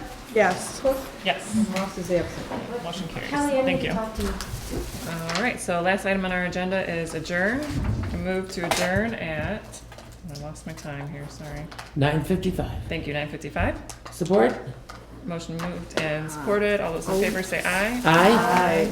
Motion carries. We are adjourned. Thank you.